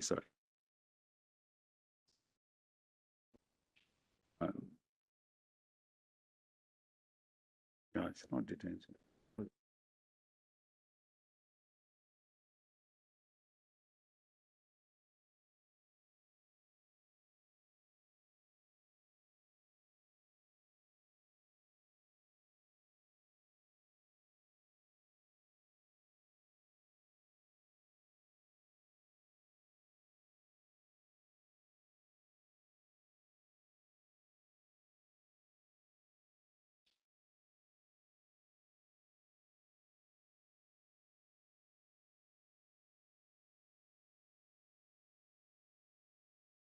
It's the second one, Sampat Prakash, that's detention. This is a case, Maharaj, where members were sent at the instance of the legislature to Parliament on a recommendation of the legislature, which was a special provision in 81 of the Jammu Kashmir Constitution, and said that, look, there can be no direct election. It has to be at the three of them. A few of them have to be at the instance of the legislature, on the recommendation of the legislature. Really speaking, the core issue is it's all right. Let's not go into it. Sampath Kumar was this. Yeah.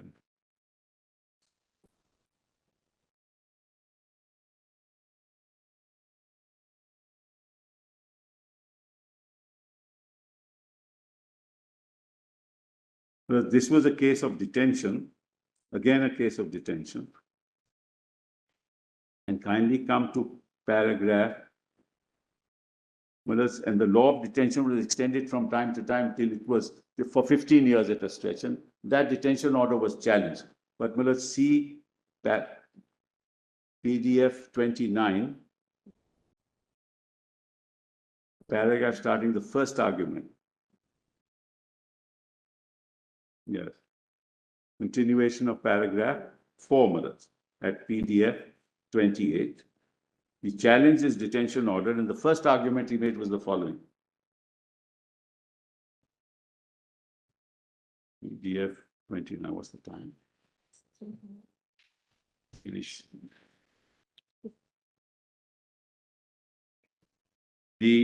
My lord has that?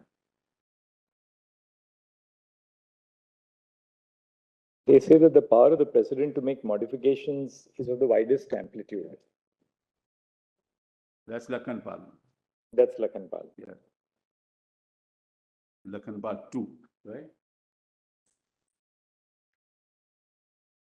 And that the power to make a modification includes the power to make an amendment to the Constitution. Yes.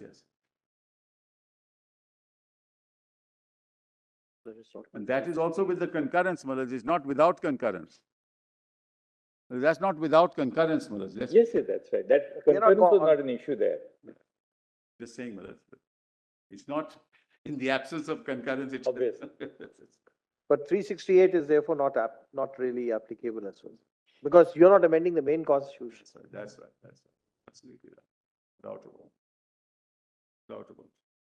Now, Malas, now in this Sampath Prakash, PDF Malas 29, and I'm inviting my lords to paragraph 4 at PDF 28 at 29, the PDF 29, the first argument.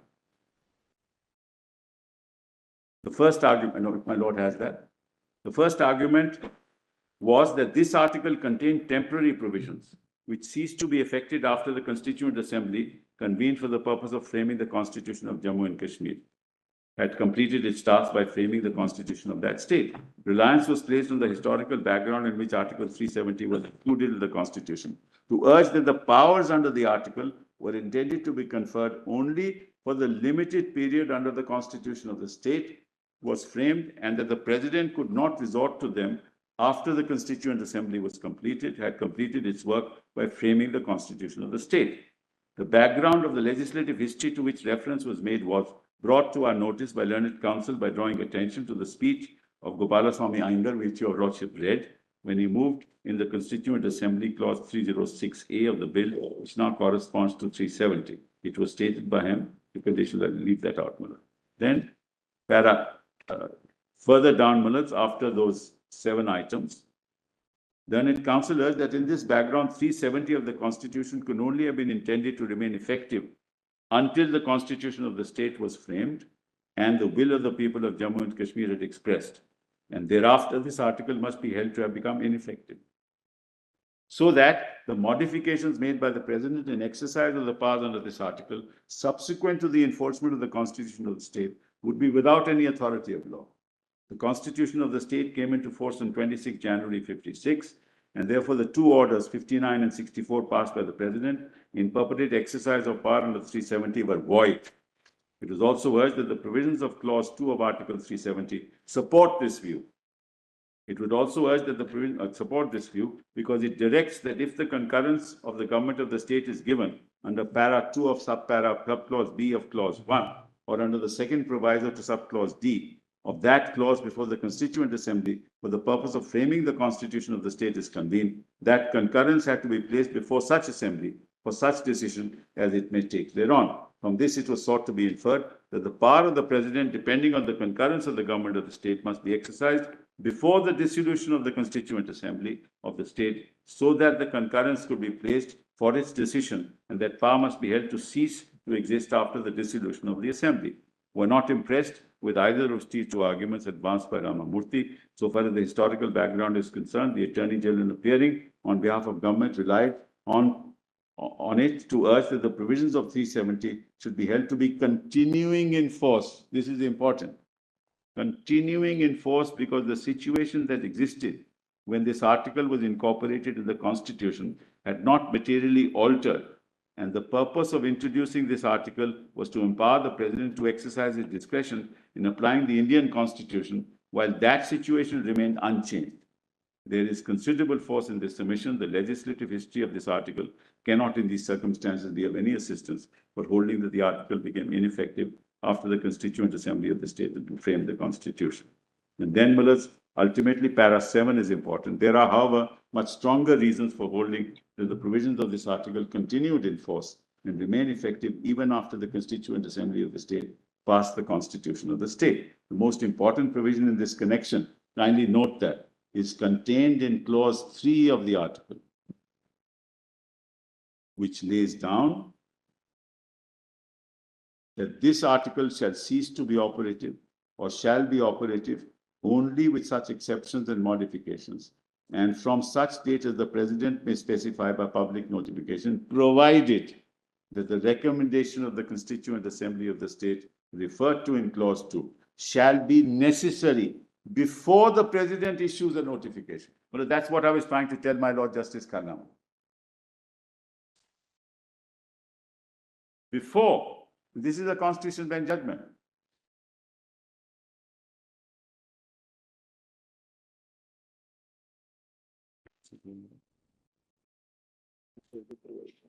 This clause clearly envisages that the article will continue to be operative and cease to be operative only if, on the recommendation of the Constituent Assembly, President will make a direction to that effect. In fact, no such recommendation was made by the Constituent Assembly of the state, nor was any order made by the presiding President declaring that the article shall cease to be operative.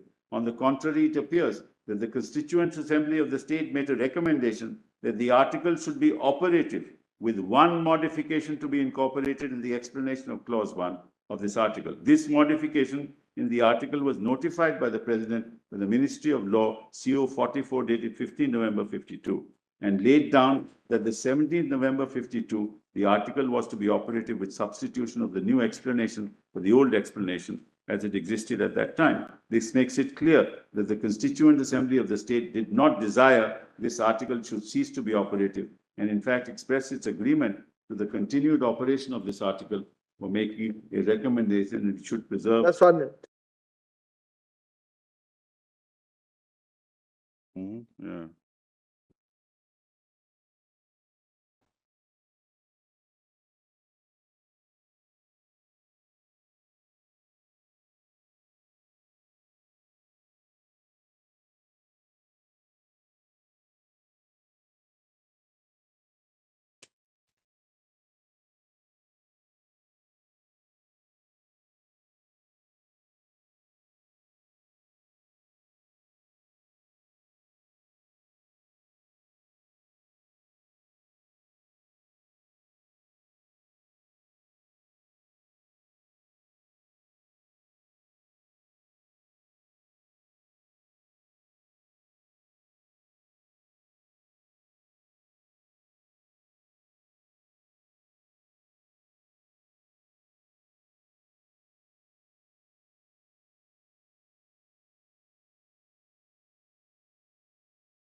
The next submission made for challenging the validity of the orders of modification made in 59 and 64 was that subclause D of clause 1 of 370, the power that is conferred on the President is for the purpose of applying the provisions of the Constitution to Jammu and Kashmir, and not for the purpose of making amendments in the Constitution as applied to that state. The interpretation sought to be placed was that at the time of applying any provision of the Constitution to the state of Jammu and Kashmir, President is competent to make modifications and exceptions therein. But once any provision of the Constitution has been applied, the power under 370 would not cover any modification in the Constitution as applied. Reliance was thus placed on the nature of the power conferred on the President to urge that the President could not, from time to time, amend any of the provisions of the Constitution as applied to the state of Jammu and Kashmir. It was further urged that the presidential power under 370 should not be interpreted as applying Section 21 of the General Clauses Act, because the constitutional power cannot be equated with the power conferred by the Act. Whereas the court ultimately relied on 21. The argument, in our opinion, proceeds on an entirely incorrect basis. Under 3671D, the power of the President is expressed by laying down the provisions of the Constitution other than Article 1 of 370, which under 371C became applicable when the Constitution came into force, shall apply in relation to the state of Jammu and Kashmir, subject to the exceptions and modifications that the President may order specified. What the President is required to do is to specify the provisions of the Constitution which are to apply to the state of Jammu and Kashmir. And when making such specification, he is also empowered to specify exceptions and modifications to those provisions. As soon as the President makes such a specification, provisions become applicable to the state with the specified exceptions and modifications. The specification by the President has to be in consultation with the government of the state if those provisions relate to matters in the union list and the concurrent list specified in the instrument of accession, governing the accession of the state to the Dominion of India, as matters with respect to which Dominion legislature will make law. The specification in respect to all other provisions, that is subclause D, clause 1 of 370, has to be with the concurrence of the state government. Any specification made after such consultation or concurrence has the effect that the provisions of the Constitution specified with exceptions and modifications become applicable to the state of Jammu and Kashmir. Cannot be held that the nature of the power contained in this provision is such that Section 21 must be held to be totally inapplicable. That's it, Malad, as far as. No, para 14, sorry.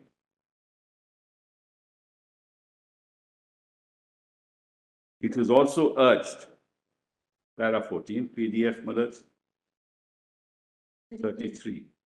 It was also urged that the power of making modifications and exceptions in the orders made by Article 371D should at least be limited to making minor alterations, not cover the power to practically abrogate an article of the Constitution applied. That submission is clearly without force.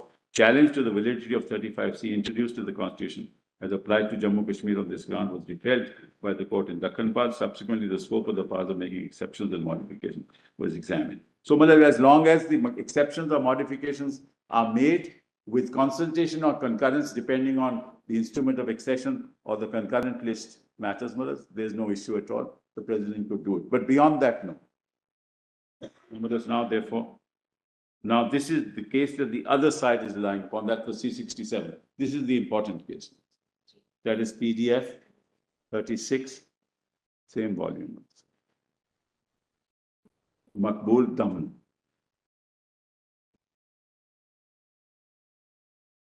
It's a 32 petition. Again, a detention matter. What's the time?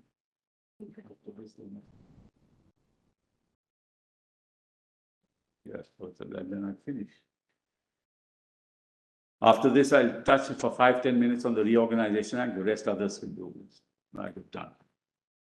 Well, let's, Mr. Garg, well, this is again a detention matter, who appeared on behalf of the petitioner, raised the following points. Paragraph 6 at page 40.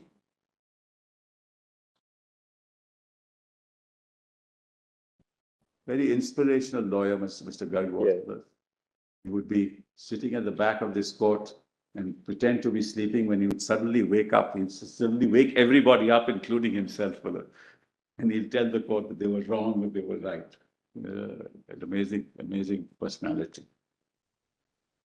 And wedded to the cause of at least in matters of preventive detention, and always appearing for the weak and for the marginalized. Always. We owe him a lot. Mr. Garg, who appeared on behalf of the petitioner, raised the following points before us. That the Jammu Kashmir preventive detention, herein referred to as the amending act, was invalid as it was assented to by the Sadr-e-Riyasat. Not invalid, as was not assented to by the Sadr-e-Riyasat. It was assented to by the governor, but he said the Sadr-e-Riyasat was directly elected. The governor was not directly elected, so therefore this is completely unconstitutional because he did not give his assent to it. That the proviso inserted by 4.2 of Section 8 is bad because it suffers from excessive delegation. There has been no violation of Article 21-22. At any rate, the proviso is bad because it conflicts with Section 103 of the Constitution. The detention order is bad because the detaining authority has not applied its mind, and the order of detention is bad because it is not served or executed in accordance with law. In support of his contention, learned counsel urged that 370 was the only authority which is recognized as the government of the state of Jammu Kashmir is the Sadr-e-Riyasat.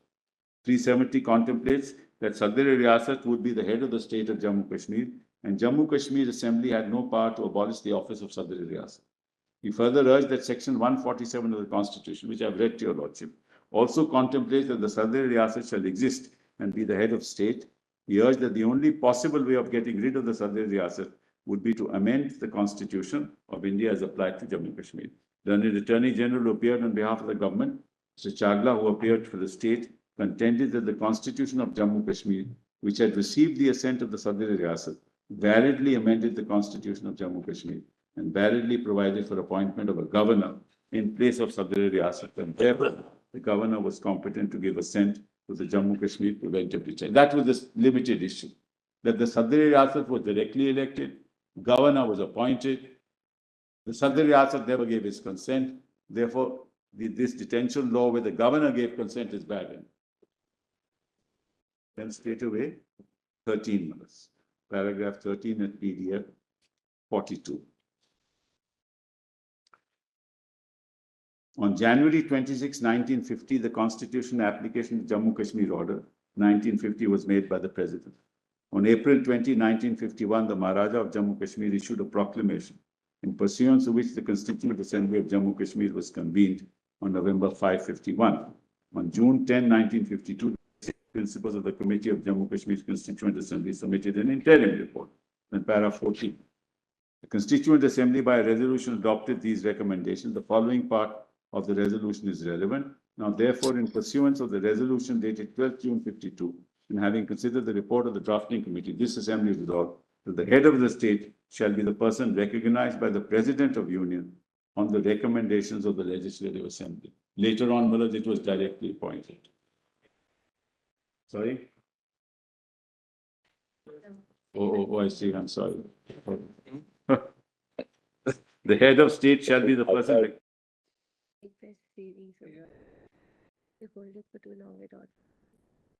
He shall hold office during the pleasure of the president. He may by writing under his hand address to the president resign his office. Subject to the foregoing provisions, the head of state shall hold office for a term of 5 years from the date he enters upon his office. And then, Mullahs, provided that he shall, notwithstanding the expiration of his term, continue to hold office until his successor enters, that the recommendation of the Legislative Assembly of the state in respect of recognition of the head of state shall be made by election. Then, Mullahs, November 16, 1952, the explanation was, Mullahs, in a way, it was amended by a recommendation of the Constituent Assembly. Just mark that, Mullahs.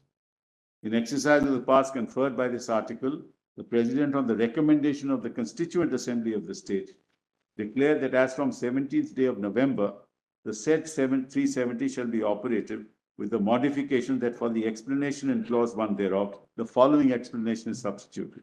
For the purpose of this article, the government of the state means the person for the time being recognized by the President on the recommendation of the Legislative Assembly of the state as the Sadr-e-Riyasat of Jammu and Kashmir, acting on the advice of the Council of Ministers. So when this argument was raised, the court ultimately came to the conclusion that in essence, this Sadr-e-Riyasat is a governor. So there is no substantial change. Then go, let's directly to 19, PDF page 44. I'm trying to hasten the pace so that. On November 1756, Jammu and Kashmir Constitution was adopted. Some sections came into force on the day of and remaining sections came into force in 57. Then there's few lines thereafter on November 2465. This is important. The President, in exercise of the powers by clause 1 of Article 370, with the concurrence of the government of Jammu and Kashmir, made the Constitution application to Jammu Kashmir's Second Amendment Order 1965 for subclause B of clause 4 of 367. Lordship sees that? The following clauses were inserted. References to the person for the time being in force recognized by the President of the recommendation of Legislative Assembly as the Sadr-e-Riyasat, acting on the advice of the Council of Ministers of the State for the time being in office, shall be construed as references to the Governor of Jammu and Kashmir. And references to the government of the said state shall be construed as including references to the Governor of Jammu and Kashmir, acting on the advice of the Council of Ministers. Then para 21, according to the Attorney General, this is a mere definition inserted for the purpose of the article in accordance with the constitutional conditions prevailing at that time. What are the constitutional conditions? Well, every state had a governor. He was not directly elected. And Constitution of Jammu and Kashmir itself stood amended in 1965. And the head of the state was to be the governor. So according to the Attorney General, this is a mere definition inserted for the purpose of the article in accordance with the constitutional conditions prevailing at the time. According to Mr. Garg, this is the kingpin of the whole relationship between the Union of India and the state of Jammu and Kashmir. According to him, neither the Jammu and Kashmir Assembly nor the President were competent to impair the functioning of the Sadr-e-Riyasat insofar as the Constitution of Jammu and Kashmir, Sixth Amendment Act 1965, replaced the Sadr-e-Riyasat by the governor is ultra-vires. According to him, either there has to be an amendment to the Constitution of India under 368 and 373, or a fresh Constituent Assembly had to be convened to amend the explanation. He said that if the text of the Constitution is explicit, effect must be given to it. and it is not the duty of the courts to improve upon the Constitution because the Constitution makers had not anticipated it. So, Miller, the court rejects that argument, and then, Miller, at page 24, this para 24 is the heart of the matter. The Learned Counsel, relying on Sampath Prakash, contended that the only way of modifying 370 is specified in Article 370, sub-Article 3 itself. He said that this was expressly laid down by this court in a decision referred to. We are not concerned with the question whether Article 373 can now be utilized to amend the provisions of 371 or 2, and therefore we do not express any opinion on that point. We are now not concerned with an amendment to Article 370, subclause 1. We are concerned with a situation where the explanation ceased to operate. It has ceased to operate because there is no longer a Sadr Riyasat in Jammu and Kashmir. Now, next is important. If the definition contained in the explanation cannot apply to the words government of the state, then the meaning of Article 367(4) is amended will have to be given to it. It is this meaning, if this meaning is given, it is quite clear that the governor is competent to give the concurrence stipulated in Article 370. And then, Malaks, kindly come straight away to para 29. Para? PDF page 47. I had Malaks, your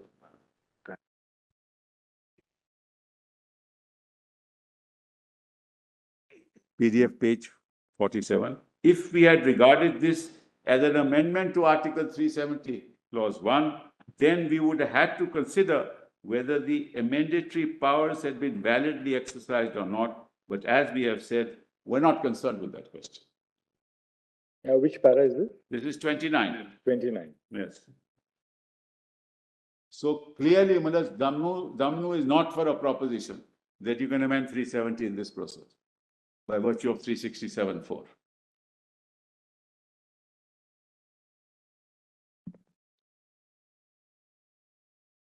That's what the union has tried to apply.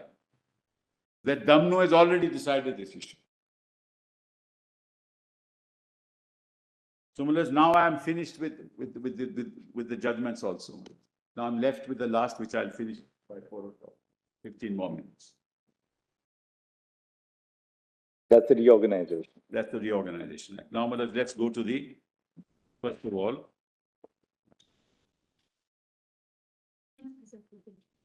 so Jammu and Kashmir, Constitution of India as applicable to Jammu and Kashmir, Article 3. This is Mullahs at document volume 2, PDF page, 1, not 2. PDF page 65.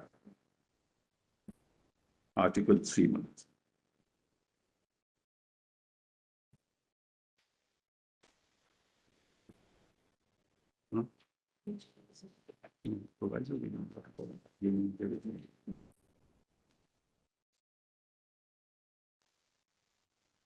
So I've shown you what's the proviso already in Article 3, Mullahs, that no bill shall be introduced in Parliament without the consent of the legislature of the state. And I've shown to your lordship the August 5, Mullahs, the bill was introduced. Now see the Constitution of India along with this, Article 3 of the Constitution.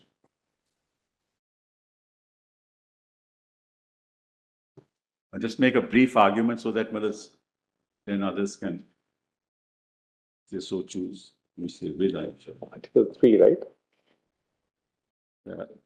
Constitution of India, Article 3. Formation of new states and alteration of areas, boundaries, or names of the existing states. Parliament may by law, my lords have that, may by law form a new state by separation of territory from any state. So if you have a large state, you can form a new state by separation of territory of any state, or by uniting 2 or more states. So you can form a new state by uniting 2 or more states, or parts of states, or by uniting any territory to a part of any state. That's the way you form states, Mullah? Or you bifurcate states?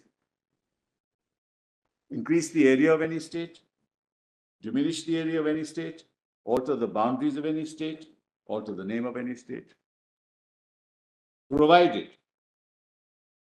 that no bill for the purpose shall be introduced to either House of Parliament except on the recommendation of the President, and unless where the proposal contained in the bill affects the area, boundaries, or name of any of the states, the bill has been referred to by the President to the legislature of that state for expressing its views thereon, within such period as may be specified in the reference, or within such period as the President may allow. The period so specified or allowed has expired. Explanation. This is important.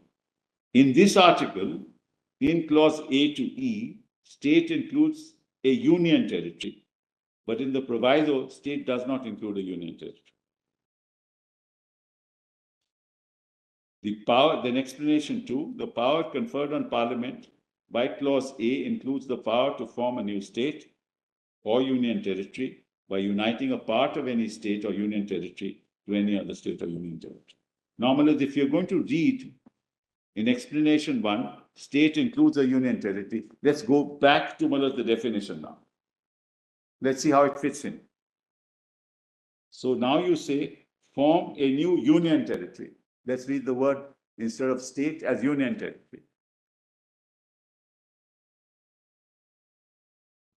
If you, Mullahs, substitute the word union territory wherever the word state is used, this article will make no sense. And I'll read it in that fashion. Form a new union territory by separation of territory from any union territory. No, but it could be by separation of territory from any state. That's correct. So therefore you can't read, therefore only in the first part you will read union territory. That's my submission. In other words, form a union territory by separation of territory from any state. You can do that. Or by uniting 2 or more states, you can have a union territory. Or parts of states, you can have a union territory. Or by uniting any territory to a part of any state. How can you create a union territory for Jammu and Kashmir under this article? You can't do it. You can carve out a union territory. You can't create a union territory under Article 3 and convert it into a state into a union territory. That's contrary to all principles of representative form of government. It doesn't allow extinguishment of a state completely. Can you say that tomorrow Madhya Pradesh will be a union territory or Bihar will be a union territory? You can do it to one, you can do it to all. You can have a presidential form of government, create all states, convert all states into union territory. By what stretch of imagination But can what you... about textually? I'm sorry? Textually. The other argument is, of course, that you can't do it because you said representative democracy, but textually can you not do it? No, because I'm saying you form a union territory by separation of a territory from a state. From any state. Or by uniting 2 or more states or parts of a state. This is not that exercise at all. You have created 2 union territories from a state. Where is that power?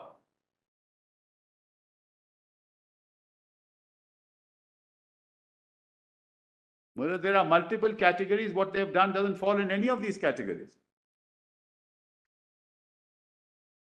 You can carve out a union territory. If you have 2 or more states come together, you can carve out a union territory. If a part of a state, you can carve out a union territory. But you can't create 2 union territories in a state. How is that possible? Apart from what my lord said, representative form of government, you can't. You're not going back, Maraths. Moving away from a representative form of government. This is not a reverse. Yes, yes, that was possible.